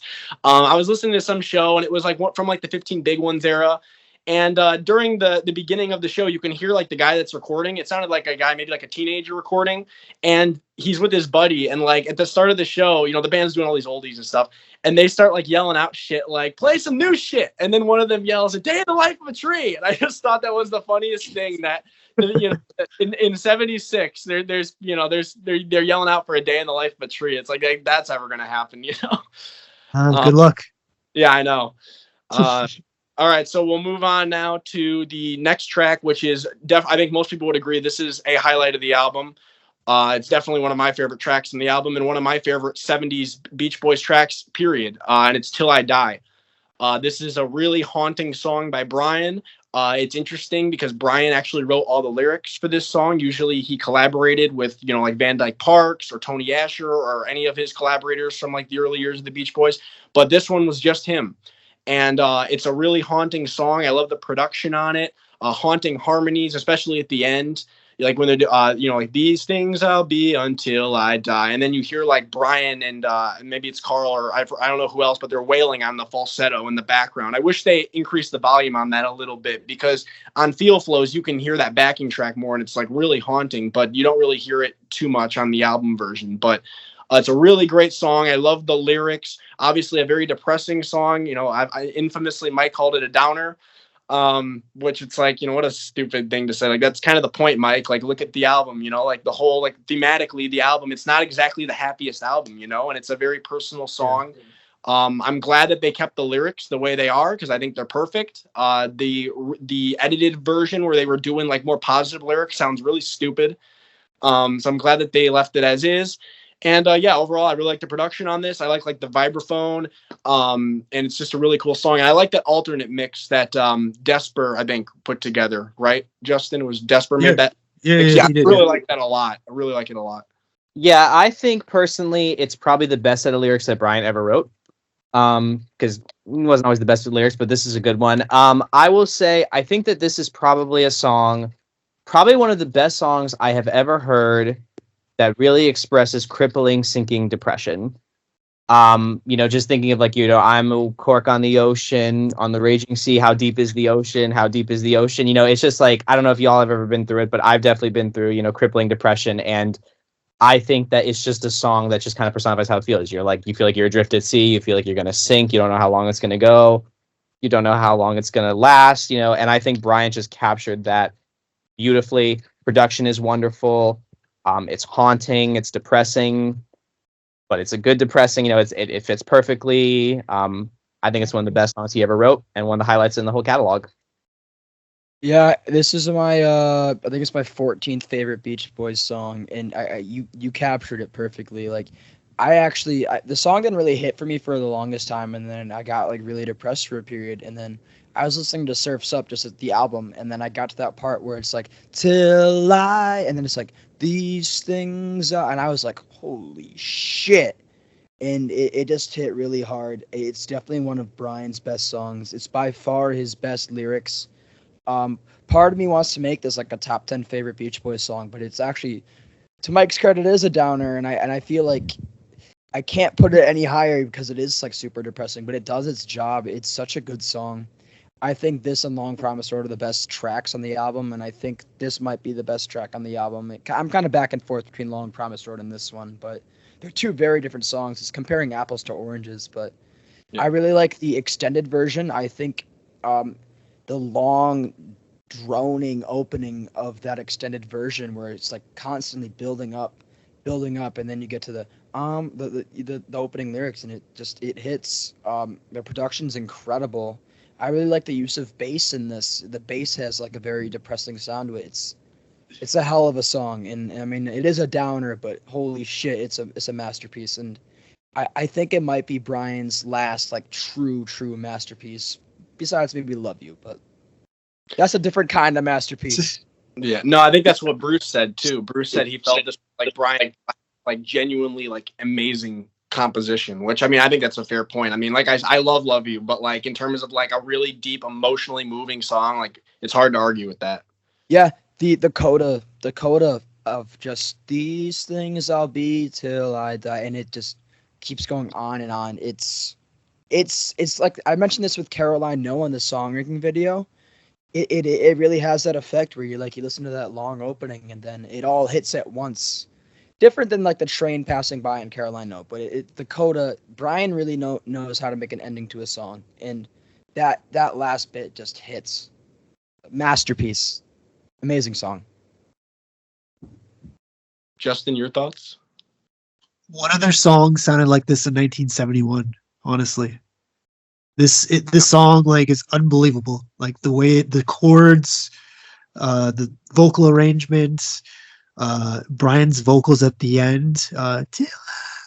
When he comes in there, it's just so amazing. It just brings shivers down your spine. And the lyrics are just so so many people can relate to them because so many people have been through it. So yeah, it's just I think it's probably the greatest track on this album. Yeah, I think it's a song too where like if you listen to like the piano demo of it where you can hear the chords, and like also Brian did it on the At My Piano album too from a couple of years ago, and like you can really appreciate like the composition of the song, hearing it stripped down to just that. Like you can just tell, like again I've said before, I don't have like a musical background, but like I can appreciate good music, good chord changes, and like you can tell like this is a really unique and different song, and it works really well. I've been like you said, Matt, like I've been in some bad states of mind before in terms of like feeling depressed and down, and I put this song on as well. I think the reason it works is because it feels genuine. Like, it's like Brian means every word he's saying. He was at a really low point in his life and was having a bit of a crisis at that time when he wrote the song. And it works for me. Obviously, they're very different songs, but it works for me in the same way that like Disney Girls works. Like they both feel genuine. And that's why it's effective for me. So it's a very depressing song. It's not a song I always want to hear for sure, because it can it could, if you're feeling down, I don't think it's exactly going to lift your spirits. But also sometimes you want to, like if you're feeling down, you also don't necessarily want to hear a happy song. You want to hear something, that's relatable to you, which is why I think I've connected with the song in the past as well. And it's been one of my, it's been one of my most streamed Beach Boy songs the past couple of years. So it's a song I to a lot, so I like it. I just want to say one thing. Sorry, I'll go. Mike's quote about it being a downer. To me, this is just kind of and like I feel like Mike lacks empathy sometimes, and this is a quote that, and I do, I really do. No, he does. Yeah. It's I get it. TM worked for you, but it doesn't work for everybody. And like it's just like, to me, the quote just kind of shows a lack of empathy, which he said many quotes over the years that I think lacked empathy. But that's all I'm going to say on the subject. That's another topic for another day. You can go ahead, Reilly. Yeah, there's actually the scene in Love and Mercy when they show Brian in his bed. They're playing Till I Die, and it just, holy shit, it kind of gives you. I really love that movie for a lot of reasons. I mean, especially for like showing the production of Pet Sounds and all that, but. The scene of Brian in his bed and they're playing Till I Die, it really gives you like a good look into how Brian really was mentally, and in the fact that they played that song, like kudos to the director or whoever chose that song for that scene. It perfectly encapsulates where Brian was kind of at this time and where he was going to be for the next couple of years. I was gonna say Paul Dano was robbed of an Oscar nomination for that movie, and that guy literally has to like make the biggest Oscar bait ever because they have something against him. He's done so much great work, and they've never nominated him for anything. So if he makes a really crappy Oscar bait movie, I think he'll finally get that nomination. But that's another story. All right, so I guess we will move on to the final track on the album on side 2, and it is the title track, "Surfs Up." This is one of those songs I feel like I don't know what more you can say about it. It's just an incredible song. A haunting production, haunting song, great lyrics. Again, it's Van Dyke Park lyrics, so they're kind of hard to interpret, understand. Obviously, Mike had some issues interpreting them himself, but that's not really, you don't have to fully understand them. It's more so about the vibe and general feel that they create, and it works really well on this song. I love the first half with Carl on the lead. I love the second half where it's just the Brian at the piano. Of course, that ending, that outro with those amazing harmonies after the children's song line is just incredible. It's a really amazing song. And this is another one, I will admit, it took a little bit of time to grow on me. I do know, like, the first year or so I was into the Beach Boys, I wouldn't say I necessarily got this song. But like it just grew on me over time, and now I fully appreciate it. I think it's an incredible song. And I will say, I've said this before, but like my kind of hot take is that I do prefer this Surfs Up version over the version that they put together on the Smile Sessions box set. I will say, like, I do think Brian's falsetto on the colonnaded ruins domino part is better than Carl's, for sure. But besides that, I actually do prefer Carl's vocal on the first half on the Surfs Up version. So I think it works really well, and it's a highlight of the album, and it's a highlight of the band's entire catalog. So, Yep, pretty much what you said. I think it's a great song. I actually like Carl's vocal too. Maybe a hot take. I think Carl's a better singer than Brian. I like Carl. I mean, I like Carl's vocal better. Let's just say that. I like him better. I think Carl's more earnest, which I like, and I think that slight nasal quality he had to his voice kind of made his voice sound more angelic. Brian has a great voice too, but I really think Carl was like the secret sauce for a lot of stuff. I really like the lyrics. I think my favorite lyric is "A blind class aristocracy back through the opera glass you see." Don't know what it means. I just think it sounds really cool. But that's kind of what I like about Van Dyke Parks' lyrics. I kind of like, I'm a big fan. I know it's not for everybody, but I really like artists who write those kind of obscure, oblique lyrics that are kind of like, maybe they mean nothing, maybe mean something. And it's like, I don't know. I just really like that. I like those kind of lyrics. I know they're not for everybody, but I really like those lyrics. But yeah, I think it's a towering composition. I mean, Leonard Bernstein, of all people, talked about how great it was. I think that says it all. And I kind of like how it's like the two parts. You have like the opening part, and then you have the part with just the piano, like the come it out, that part. But yeah, I think it's a great song. I think it's a wonderful song. It fits the album well. I don't know if I like it better than this. I don't know if I like it better than the Small Sessions version. I'm not sure. I think they're both great. Can't go wrong with either one. I love this song. I don't like it as much as Till I Die, but I what I like about the song is when you hear it on the Smile Sessions, it's actually a bit happier for some reason. I think it's just because of the sequencing of the album. And then when you hear it coming after Till I Die, it kind of has a different like tone to it, even though it doesn't really. I'm really back and forth on whether I like Carl or Brian's better. I do like Carl's vocal on it, though. I think in some places it is better. I do love Brian's falsetto on that one part. But I love this song. It's Van Dyke has really good wordplay, and I think he does a weird form of word salad, like you mentioned, Matt. But his is a bit different because he's a lot more like focused on like the dictation of the words and how to use them. So he's like really good with that kind of thing. I have a funny story. I was freshman year of college when I was really getting into the Beach Boys. I smoked a little bit of weed, and then I went to the dining hall, and I had Surfs Up on, and I was listening to this song, and I remember like freaking out while I was ordering chicken tenders because it was like the child is the father of the man. I'm like, what the fuck is happening? But then I got back, and then I put on Sunflower, so then everything went okay. But yeah, it has such a weird song. Like different parts like scare me, but different parts were like, oh, this is awesome, and then it like a roller coaster of emotions of a song. One of Brian's better pocket symphonies, I think. I think in some cases it actually works better as a pocket symphony than Good Vibrations. I just love the way that the song is structured. Everything that has been said about the song has been said. There's nothing new that can be said about it. It's such a good song. I think it's a little. I don't want to say overrated. I don't think it's like masterpiece, but I think it's like definitely masterpiece level 1. Like I think overrated would be too heavy of a word to say for me personally.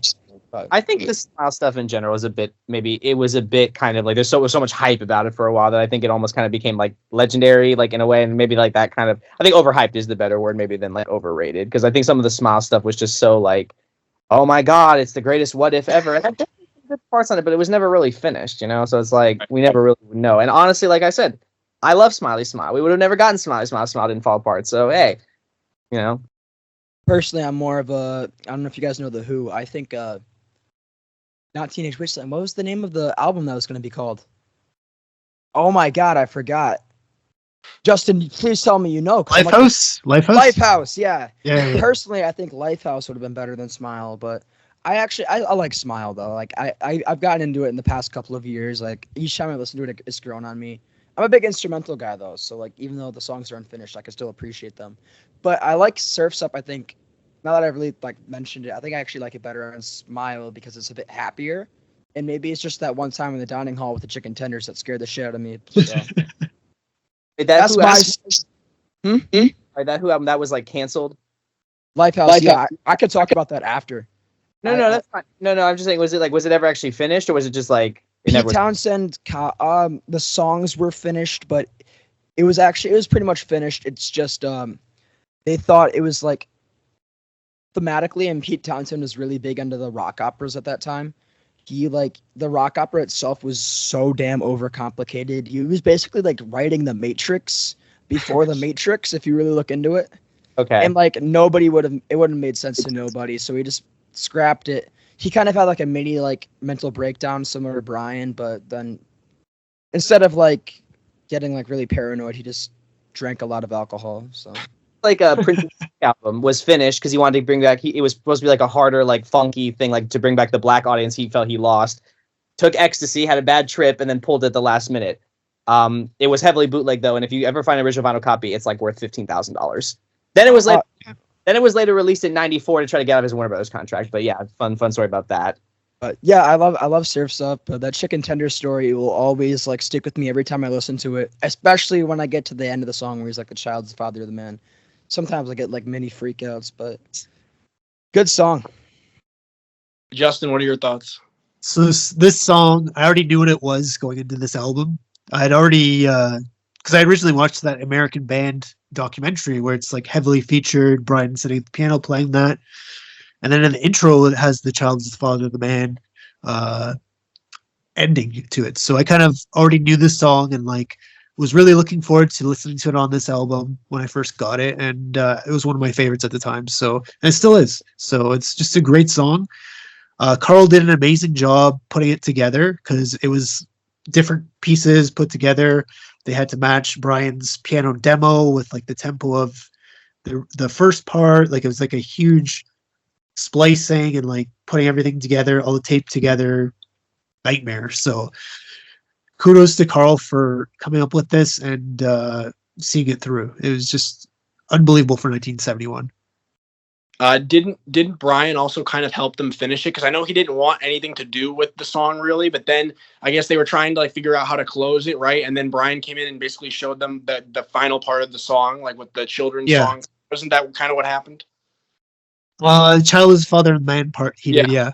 Okay. The where he sings, that's from the original piano demo. That's not a new vocal. Right. I meant like at the end. I thought I read like that ending part. Yeah, he did, yeah. He helped them finish that because they didn't really know what to do, I think. Yeah, it's just a great song. I feel like, Reilly, I'm going to think of your chicken story now whenever I hear this song, so thank you for that. Also, so one thing I wanted to say before we move on here, we're going to move on to some of the outtakes, which I know you're excited for, Reilly, but with some, I know Dennis said that he wanted Wouldn't It Be Nice to Live Again to close this album, but I mean, you can't argue with this being the closer. I mean, it's such an effective closer. I think Wouldn't It Be Nice to Live Again absolutely should have been on the album. It would have fit no problem. I think it would have been a good way to close side one over what actually close side one. But in terms of a closer, I just don't see how you could argue with this. I think it's the right closer. I think Carl was right in saying it should be the closer. I think everyone involved was correct in that. So All right. So I guess now we've gone through the whole track list. We can get to some of the extra material and the leftover material. I know, Reilly, you're excited for this. So I know you know a lot about these tracks. So why don't you kind of start us off for that? So I have a couple of them in my notes here. I personally, I actually Big Sur before even was the first song I like when I was started my deep dive on Apple Music because I didn't have Spotify yet. Was the first song I clicked on. I remember tapping on it. Like I remember the exact moment, and then I heard the opening do do do do, and I was like, "Holy shit! This is what I've been missing for the past how many years of my life." And that started me on my journey. So that song holds a very special place in my heart, especially the Surf's Up session version. The guitar work on it is awesome. And to think Mike Love wrote this song on his own without any other help, like that's kind of one of the few things. And I've mentioned this to Jake before. I think Mike Love, even though he always like really liked that American image of the bands, and I think if he kept on this track of writing like solo songs, I think he could have been something really special. Um, I actually didn't really understand like song credits quite yet because I was still really getting into my musical journey of like listening to music. So I didn't even know that this was a Mike song, and then that's maybe that's why it hit more. And then I learned this was a Mike song. I'm like, holy shit! But he has the story that he went to Big Sur for a couple of days, and he wrote this on a Martin guitar. And I think this is kind of one of his moments of like humility. He's like, I'm not a guitar player at all. I knew like 5 chords, and the song is only 4 chords. It's C, A minor, F, and G, which is kind of like shocking to me because the production on it just goes to show how much the production does. Some of Mike's best lyrics, I think, like they're really getting serious with their lyric writing. The one thing that kind of kills me about this is I want this to be on Surf's Up in place of one of the other songs, but then we wouldn't have gotten the Holland version. And if you guys watch the song ranking video, California Saga as a whole, Big Sur, Beaks of Eagles, and California is my second favorite Beach Boys song when put together, but Big Sur on its own would probably be rank around number 10. I love that song that much. Maybe it's because I listened to it as like the first Beach Boys song that I really got into. But yeah, incredible song. Only 4 chords. Something to note is the Holland version is a 3/4 time signature. This is a 4/4 time signature, so that's why it has a bit of a different feel to it. But I could go on and on about the song Big Sur, but I love it. I love the production. The guitar work is really cool. The like I don't know, you got to really listen for it. Amazing production. I mean, can't believe this is just Mike. What are you guys' thoughts on it? Yeah, good. It's really good. It's great. It's very what do you call it? Like kind of like almost like kind of like shoegazy a little bit, right? Like kind of proto shoegazy. I like it. It's very atmospheric. It's very what's the word I'm looking for? It's very like in a way. It's a great song. It is. I again I kind of agree with you. It's like as great as this one is, it's really the Holland rendition is pretty cool too. And I don't know if I would really want to rob it from Holland if this came out. You know what I mean? So it's like I kind of see why they threw it in the vault. But then again, you look at some of the stuff they did put on Surf's Up, and it's like, ugh, I don't know. But yeah, I really quite enjoy it. I do. I think you kind of said everything needs to be said. I don't know anything about the time signatures or anything. I'm not from a music background either. If I like the song, I like it. I don't know shit about all that other stuff, chords and all that. Nope. Yeah, I absolutely love this song. I think it's amazing. That's really cool, Reilly. This was kind of the song that like led you down the path with the Beach Boys, and so that's really cool. I remember when I first heard this because I had gotten into the Beach Boys like by the time before Feel Flows had been released. I wouldn't say I was like a diehard fan at that point, but like I was into them. And yeah, I remember the first time I heard this, they had released it, I think, before the actual Feel Flows box set came out. I think they released it as like a Spotify single or whatever. And I was like blown away by it. I was just like, oh my God, this is incredible. And I knew the Holland version, obviously. But I have to say I easily prefer this. Again, like you said, Reilly, I wouldn't want to rob it from Holland, but I absolutely love this version. I think it's so atmospheric. I love the production. And it's funny, like you mentioned, like there's not that many chords. It's funny, like the Beach Boys have some songs that have so many cool chord changes. Like you have like This Whole World where they're jumping keys constantly and stuff, but then you have this simple kind of 4-chord song and it works so well. I will say I'm not like an audiophile or anything, but is the version on Feel Flows kind of like overly compressed or something? Because I've heard like some like I've heard versions on like on YouTube where like it's like the version like the bootleg version before they release the field flows, and it sounds a lot like less compressed. It sounds cleaner, and it kind of sounds more like haunting, like echoey in a way. I kind of like that. Yeah. So. That's a big problem with that box set in general. One of the number one criticism of that box set was that the mastering was terrible. Now here's the thing. Sunflower is not a greatly recorded album to begin with. It's not. Like, it's always been kind of sounding, but they kind of screwed up even more. Like, I think the best version that I've ever heard of Sunflower Surfs Up is the Analog Productions CD. I don't have the vinyl, but the vinyl's probably similar. That's the best version I've ever heard of it. My understanding is that Sunflower was not well recorded to begin with. That's from the Hoffman forums. Take it up with them. But I agree that that's what they say. That's what they say. But yeah, no, that's actually a very common critique of the, at least the digital version, that the mastering was bad. Some people say it's like, oh, Mark Lynette and Alan Boyd are getting too old and they can't do this anymore. I mean, you know, people are never happy. I mean, you know, people always complain about Giles Martin remixing everything too. You know, you never know. People are never happy. But would you say, Reilly?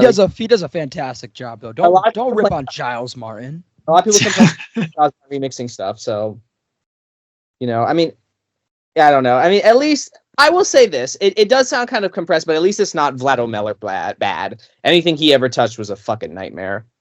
Yeah, it's a bit compressed, but it doesn't bother me. Maybe that's just because this is literally the song. This version is the first song I heard, so maybe I don't really care too much. But I have heard the YouTube versions, and it's much better. I just can't go out of my time to like rip those files. The vinyl is better too, which I know you have, because the vinyl, obviously with vinyl, you can't do crazy stuff like that. But yes, I will say that if anybody's looking for the best sounding version of Sunflower Surfs Up, probably Analog Productions. No, and one other thing I wanted to say before I hand over to Justin here. I love the lyrics of this song too. Like they're very effective, like poetic lyrics. Like Big Sur, my astrology, you and I were made to be. What is it, like where the rugged mountain meets the water, something like that. I really love the lyrics of this song. I think they're like thematically, like with the whole like they said, like you said, Mike was in Big Sur and just like feeling very like inspired, and he wrote this, and it works really well. I love it. Justin, what are your thoughts? So I heard the Holland version many, many years before I heard this version. I think I heard this on a bootleg sometime in the late 90s or something.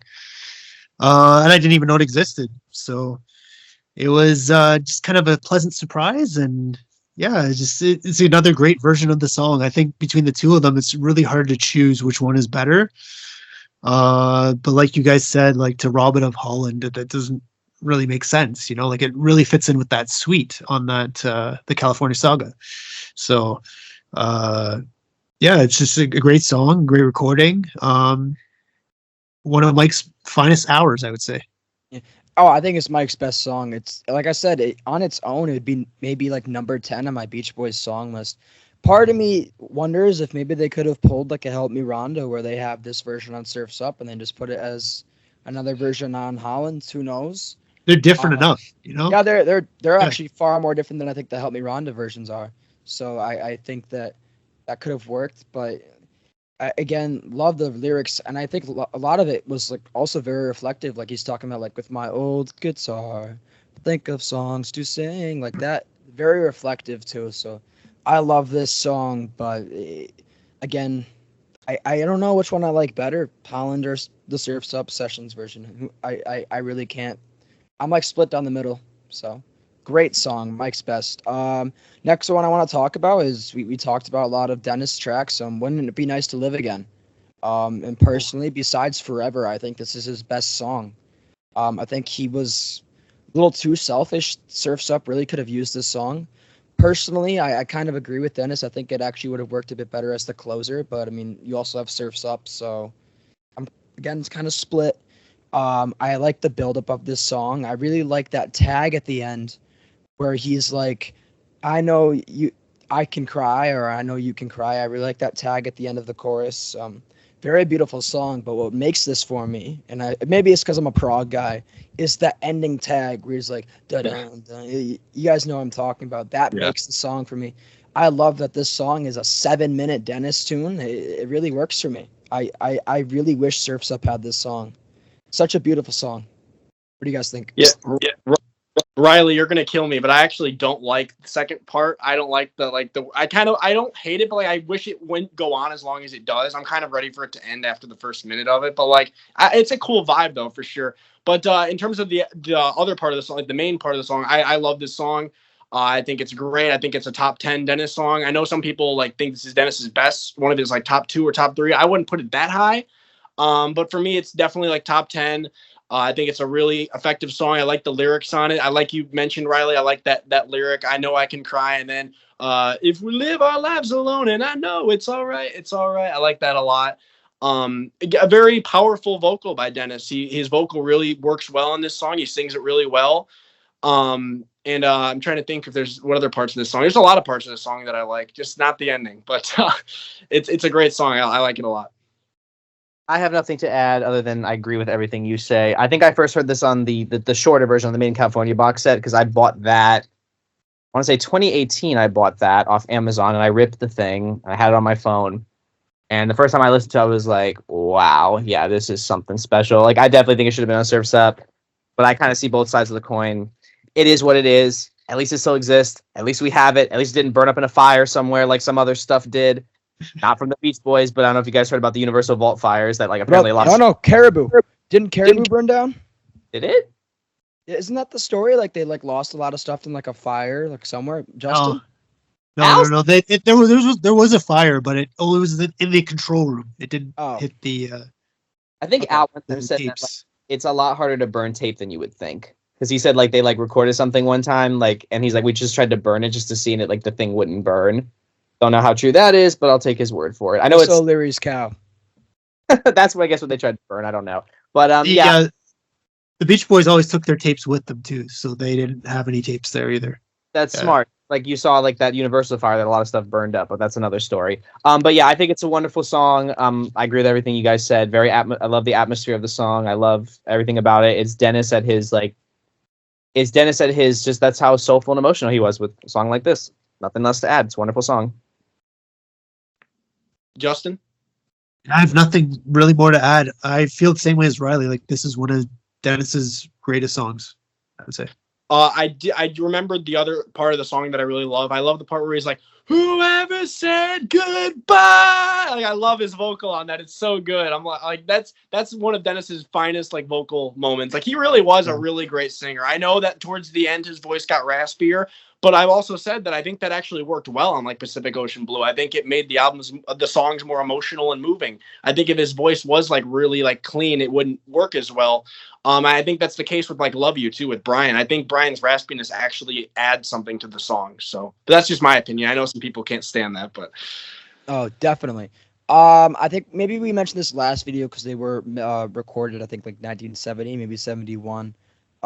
Sound of Free and Lady Falling in Love. I kind of grouped these together because they were a single in the UK. I definitely prefer Lady. I'm kind of surprised that wasn't the A side. I think it could have worked on Surf's Up. Maybe not thematically, but I really love that. I just like it that much that I think it really would have worked.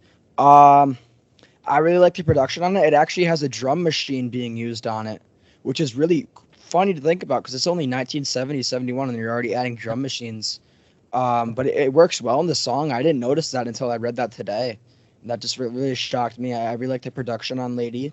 Sound of Free is pretty good. I don't really like the beginning part of it, but once it kind of drives in with the chorus, I really like it. And he's like, free, da-na-na. I really enjoy that. So I think it's a pretty cool single. I'm surprised they didn't release it in the US, especially since Dennis was anticipating a solo album. So what do you guys think? You go first. I'll go after. No, we did talk about this a little bit before, I think, on the Sunflower episode, but I do love both songs. I originally preferred Sound of Free, but over time, Lady has actually grown on me a lot. Now it's definitely my favorite of the two. I think Lady's a really beautiful song. I love the production on it's really good, especially. I don't think it's like necessarily the most like complex song, but it just works really well. I like the lyrics. It's very moving. I also like the American Spring version that they did. I think they just called it Fallen in Love, but I like the production on theirs too. I think their voices, Marilyn and Diane, work well on it as well. Sound of Freeze, I like it a lot. I think it rocks. I actually do kind of get why it was the A side. I can kind of see what they were going for, trying to do like, obviously there was a lot of like harder rocking stuff that was popular at that time. So I can kind of see like why they thought, let's give this one a shot and see how it does. I like the guitar solo at the end. I think it's really cool.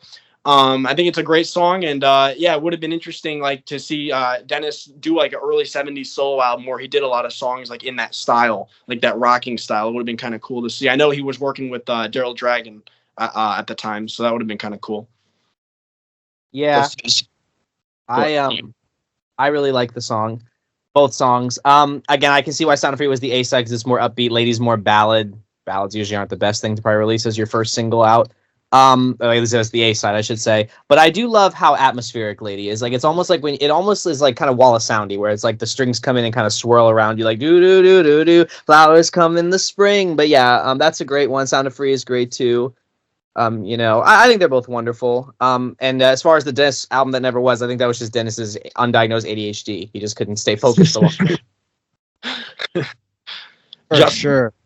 Justin, what do you think? I think Dennis was also kind of upset with the band too, with wouldn't it be nice to live again, having to pull that off. So he's just like, oh, okay, I forget you guys. I'm going to go make a solo album now, kind of thing. He just kind of said that in the heat of the moment, but yeah, it would have been really cool to see Dennis come out with a solo album at this time. I think he had a lot of great material at this time, such as these two songs. What can I say that you guys didn't say already? He was just really, really great with coming up with great chord progressions and just different sounding productions than anything else at the time, similar to what Brian and Carl were doing at the time too. So just very unique. That's one word that I think can describe this whole era, and specifically this year and these sessions with the band is atmospheric. It really describes everything that's kind of going on around the time.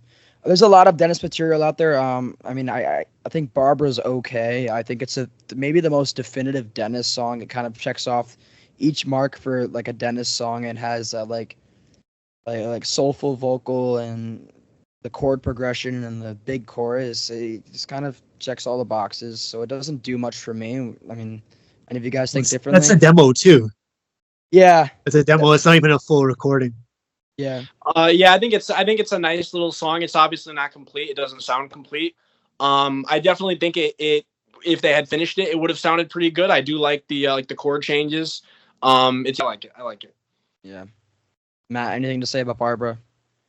Nope. Everything you guys said is pretty much I agree. Yeah. It's just a Dennis song for me. I love Dennis. He sometimes he's my favorite member of the band. But yeah, it doesn't really do much for me. Dennis had a lot of unreleased songs from this time. I think he could have put together a solo album, but I think that's a conversation for another day. I want to talk about "Won't You Tell Me." This is one of my favorite songs from this period. I know Jake likes it too. It is actually written by Murray, and he intended it for the Beach Boys, but they kind of said no. So he had Rick Henn of the Sun Rays start working on it. And then Dennis walks in out of nowhere, and he's like, "Oh, I'll help you out." And I remember there's a story where Rick Henn's like, "Dennis walked in, and I'm scared as shit." And then Dennis is like, "Here, I'll help you with this." So Dennis actually was on the original recording for it, which is pretty cool. And they put together a backing track. The backing track sounds really good on its own. I really like it. And then Brian and Carl eventually just sang over it, maybe to like appease Murray in some way, because I know this is like a really tough time for them, especially with the Sea of Tunes thing kind of looming around them. I don't know if it happened before or after this, but Justin might be able to help me with that. After. But yeah. It's a really good song. I love it. It has this big like 40s style to it. I wouldn't say big band, but kind of that 40s swing jazz vibe to it that Murray generally had. That's Murray, yeah. That's a very Murray thing. Many moods of Murray Wilson. But I love it. I mean, Murray's an iffy person, but it doesn't take away from some sort of songwriting skill that he has. I really enjoy this song. I love it. What do you guys think? I love it too. This was a surprise for me on the box set. I heard this song and I was just like, what the hell is this? Like I gotta read more about this. You know, I wanted to know who wrote it. And then I found out, yeah, Murray had a big involvement in the writing of it. I know also the guy from, what was it, the band called? The Sun Rays? Sun Rays. Yeah, I know he was involved too. But yeah, I really like this song a lot. I like the chord changes.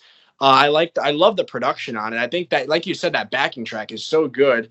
I like the vocals on it. I think it was kind of like a rough vocal, kind of just like a demo. Like here, let's like put a vocal over it and see. But I think actually it doesn't sound bad. Like it actually works all right.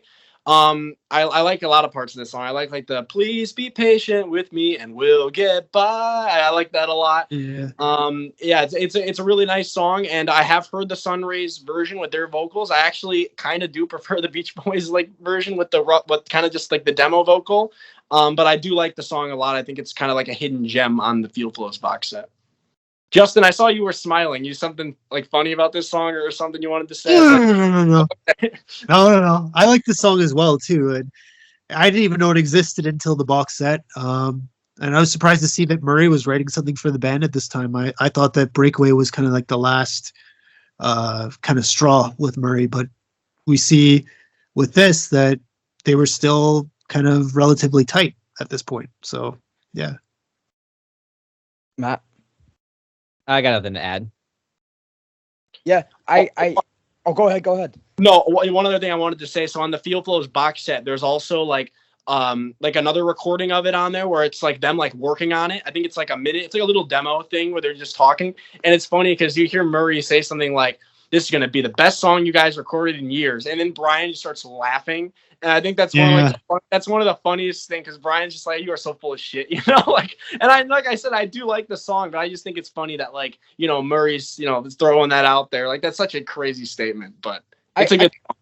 I kind of prefer it as an outtake. I don't think it really would have fit anywhere as a single or an. I don't think they were. Yeah.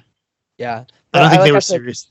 They did this just to like make Murray happy. Mm-hmm. I saw somebody compared it to sounding like kind of like a Zombies or like an Association song, and I actually hear that a lot in it. Like the production, it's got like that slow like ballad style, but like with the big production that those bands tended to do, especially like the Association. So I can definitely hear that in it. I really like the ending to it, but it was like I don't know the words off the top of my head. And you can hear Murray on it too. You can hear Murray's like his deeper vocals on it, which is kind of cool. Yeah. I mean, I know Matt really I know last time you kind of went through like off the box set, like the order of the songs. So I'm sorry if I like really fucked you up with this. But these are, I mean, like I can go on and on about like all of the outtakes, but these are like the big highlights for me. I mean, all the Dennis tracks, Won't You Tell Me, Big Sur. I mean, these are like my like these are on my Beach Boys playlist.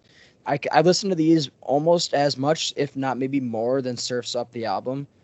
And maybe it's because they are outtakes that I enjoy them a bit more, because I see these more as like complete hidden gems. But I mean, do you have any more like other outtakes that you want to go through?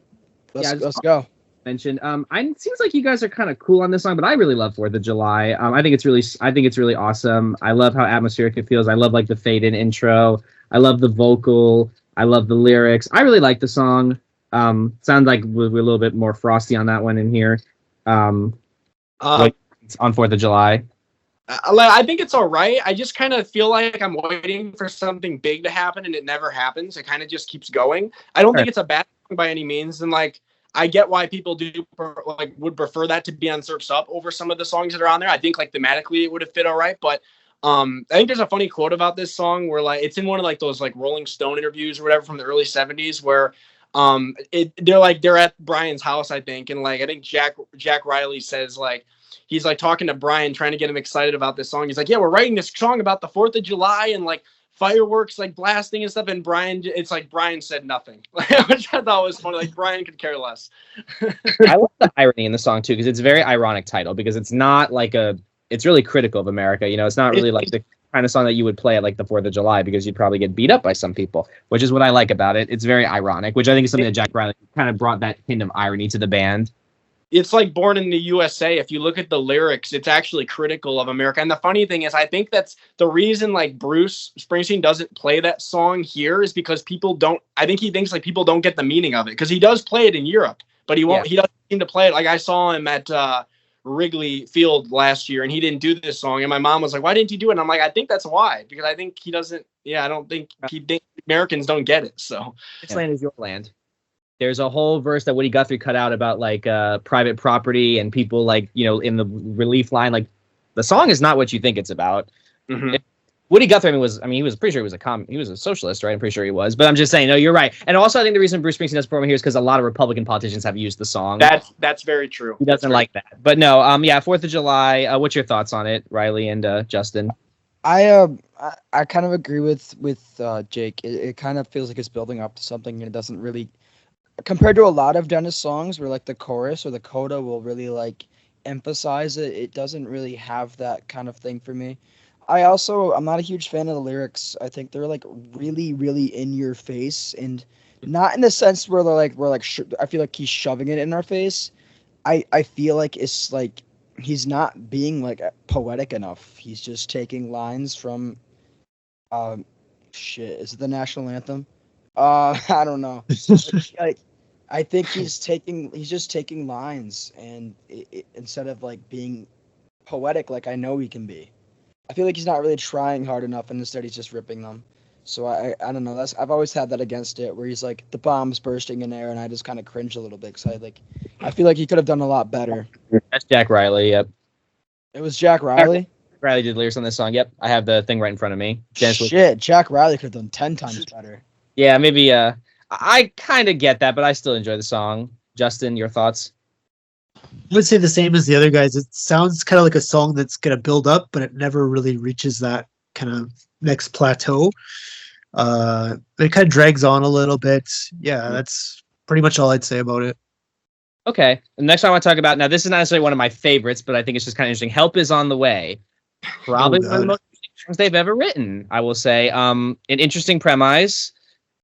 Some cool, interesting lyrics about enemas and stuff. Can't say I can think of too many songs that have that. I'll be honest with you. Every time I hear the title, my head immediately goes to, I don't know if you guys are familiar with the Monkees song. I think it's Hold On Girl, where it's like help is on the way. Yeah. Like that's when I hear help is on the way, like my mind goes to that song, which I think is a much better song. I can see why this was an outtake. It's just too freaking weird. I think it's just kind of interesting just because like it has the Radius Radish thing. It's more of a curiosity, but it didn't need to be on any album. That's just kind of how I feel. But I just wanted to point it out because I think it's that, and also My Solution is also freaking weird. But My Solution, I think it's kind of like, it's almost like a Vincent Price kind of thing, I think is what they were going for with My Solution, which is kind of cool. If you guys are a fan of, I know Vincent Price did a lot of cool horror movies back in the day. And I think he did Thriller too. Didn't he do I'm pretty sure he did the. Yeah, he did the voiceover. Yeah. On Thriller, yeah. Which I'll be honest with you, hot take. I always thought the song was really corny. I think the video's cool, but the song I thought was always corny. I got crucified for saying that on Pop Heads one time by saying that it was like, okay, what's a music video you like that you don't really like the song? I got crucified for saying that. So, but that's my hot take for the day on Thriller. But yeah, both these songs I think are more cool curiosities than they are like amazing songs. Just my thoughts on both of them. Yeah. Yeah, I mean, help is. It's funny. I've said this on a previous episode, but I have the same experience as you, Matt, with like thinking of another song. I think of the Little River Band song, "Hang On, Help Is On Its Way." That's what I always think of when I see the title of this song. But like you said, you summed it up perfectly. They're both curiosities. I can see why they were. I'm glad that they're released. It's cool to hear them, but I can see why the band just kind of kept them in the vault for years. I don't think they weren't going to do anything. These weren't like commercial songs. Like you said, very interesting lyrics in Help Is On the Way. I think wasn't it supposed to be on Adult Child if they had released Adult Child? Opening track. Okay. Yeah. That would have fit well on that because that's an odd album. So you're telling me that was supposed to be the opening track on Adult Child? It was on there. I don't remember if was it actually the opening? It was either the opening track or the second track. I mean, hold on, I got it. I think. Second track. Okay, I can see why Warner. This for living first. I can see why Warner Brothers rejected it because, like, God, that's a weird freaking song. I think I'm pretty much good for outtakes. The rest is kind of. I don't think the rest really stand out. I think we talked about all the really standout ones. Does anybody else have any other outtakes they want to talk about? Where Is She has a pretty cool chorus. That's nice. I don't really like. I like only the chorus of that song. I can go without the rest of it. Is that the where could she be if she's not here with me? That's that song, right? Yeah, I like that part, but the rest of the song is kind of. Yeah. I think I heard that on the California box set, the main California box set. Yeah, there's a lot of those songs I feel like, especially in the outtakes of the Beach Boys, where there's parts of the song I really like, but the rest I don't care for. But I mean, you saw what they did with Marcella. They like took a bunch of parts of songs and then they made that one. So yeah, you kind of have that. They didn't really do anything with Where Is She though. But other than that, I don't really care for like the outtakes, but they have so many good ones that we've already talked about, and same with Sunflower. And it just goes to show like how prolific this period was for the band. Yeah, there's a couple of other tracks on there I think that I kind of like that were mentioned. Like I think there's a couple of the Dennis ones I think like they could go somewhere like, but they're not complete. Like that one like Behold the Night I think has a nice little melody at the start. I like that one. What else is there? Was the Seasons in the Sun recording around this time? I know we talked about but I totally get what Mike said about it being limp. It's very limp, and which is saying something because, like, you know, the Terry Jacks version, people hate on that song constantly. But like, and again, I'm fine with that song personally, but like, I think that version is far superior to the Beach Boys version. Yeah, Seasons in the Sun is often considered one of the worst songs ever. I disagree with that, but I don't know. I mean, it's like, I mean, I think it was really cool. Here's the thing: it was really cool to hate on easy listening in the '70s. Yeah. Captain Steel got a lot of shit. The Carpenters got a lot of shit. Now people love the Carpenters because Karen Carpenter had one of the finest voices ever. But it was so cool to hate on in the 70s, you know, because it was like easy listening. And it's like, I think as we've kind of moved on with the times, I think, let's be honest, some of the excesses of rock, like the hard rock of the era, you know, like, I mean, they made a lot of good music, but they were just not, a lot of them were not great people. They really weren't. And I think especially like the Gen Zs, we care about that. You know, it's like, we see like what Jimmy Page did. We see what Eric Clapton did. We kind of like, you know, they weren't great people. Or, you know, we talked about Jim Gordon in the chat, you know, like on Layla. Like Layla has Eric Clapton in one thing and Jim Gordon who freaking, you know, committed matricide. Like it's like, you know, where it's like, yeah, like, you know, Karen Carpenter by comparison seemed like a really sweet person that of course suffered from anorexia that killed her, unfortunately. So it's like we kind of look more fondly back on this stuff now. I think it seems like, you know. You know what the worst song of all time is? What? Take a Load Off Your Feet. Not bad. Hate it. It's not that bad. The lyrics suck. I wanted to mention an outtake from this time. I don't know if you guys have ever heard it. It's because they released it like really, really quickly and then they took it off just online. It's called Telephone Backgrounds on a Clear Day. I saw that on the wiki page. I never heard that. I might have heard it. You never heard it? I think I might have heard it once. I heard it once, and it's like Carl playing a Moog synthesizer, and it's just like all over the place. It's just like different sound effects and stuff. It's kind of a weird curiosity. Yeah. Very prog. One thing also that I don't think we mentioned, there was an early version of Cuddle Up recorded around this time called Old Movie. I believe that was an Dennis and Daryl Dragon effort, I think. Yeah, I like kind of the stripped back version of it because I've said before, I think Cuddle Up is a really nice song, but it's really overproduced on Carl and the Passions. It starts out okay, but like once it gets to the end, like the last minute or two, I'm just like back down on the strings a little bit and like it's too much. There's too much going on, and I'm somebody that like can tolerate a lot of like overproduced stuff. But like, yeah, that's a little bit much, I feel like. And then, like, as I mentioned, the other Dennis ballad on there, Make It Good, does nothing for me. But that one's overproduced as well. But yeah, I like the stripped back version of Cuddle Up. I was just listening to it a couple days ago. It just came on. I had my Beach Boys playlist on shuffle, and it's on there. And it came on. I was like, yeah, I like this kind of stripped back version. It's nice. Yeah, I'm not a big fan of the Dennis songs on Carl and the Passions either, for that matter. I know we discussed this in the chat, but yeah, it's overproduced, and it's almost like, I think Make It Good almost feels like half a song. It's like almost feels unfinished in a way, which I don't like either. Carl and the Passions is a very half and half album for me. It's like about half that I like, and the other half is like whatever, I could do without it, you know. I like a lot of it, but those Dennis tracks are the ones I don't care for, which is kind of a rarity for me. Usually the Dennis tracks make an album for me, but yeah. That's how I feel about Carl and the Passions. It's just kind of everything but Dennis I can kind of deal with. Yeah, I'm not crazy about Hold On Dear Brother either. That one kind of drags for me. I love that one. What do you? No, I love the one I love is Here She Comes. That's a banger. That shit rips. That rips. But we'll talk about it when we get to Carl and the Passions because I have a lot to say about that song. So if we're done with outtakes, if you guys don't have anything else or any of the extra tracks, I do want to mention some of like the reviews that have been written about the album, both like at that time and also some newer reviews. So for like from that time, so here's some things that were said. So in 1974, this is around the, not long after it had been released. The staff of NME ranked Surf's Up number 96 in the list of their top 100 albums of all time, which is cool. Then they did that list again in 1993, and it moved up to number 46. So obviously their opinion on it grew. Wow. In 2000, the record was voted number 230 in the third edition of Colin Larkin's all-time top 1,000 albums. It's also in the music reference book, 1001 Albums You Must Hear Before You Die. Something I learned recently, very recently, was that Paul McCartney praised this album.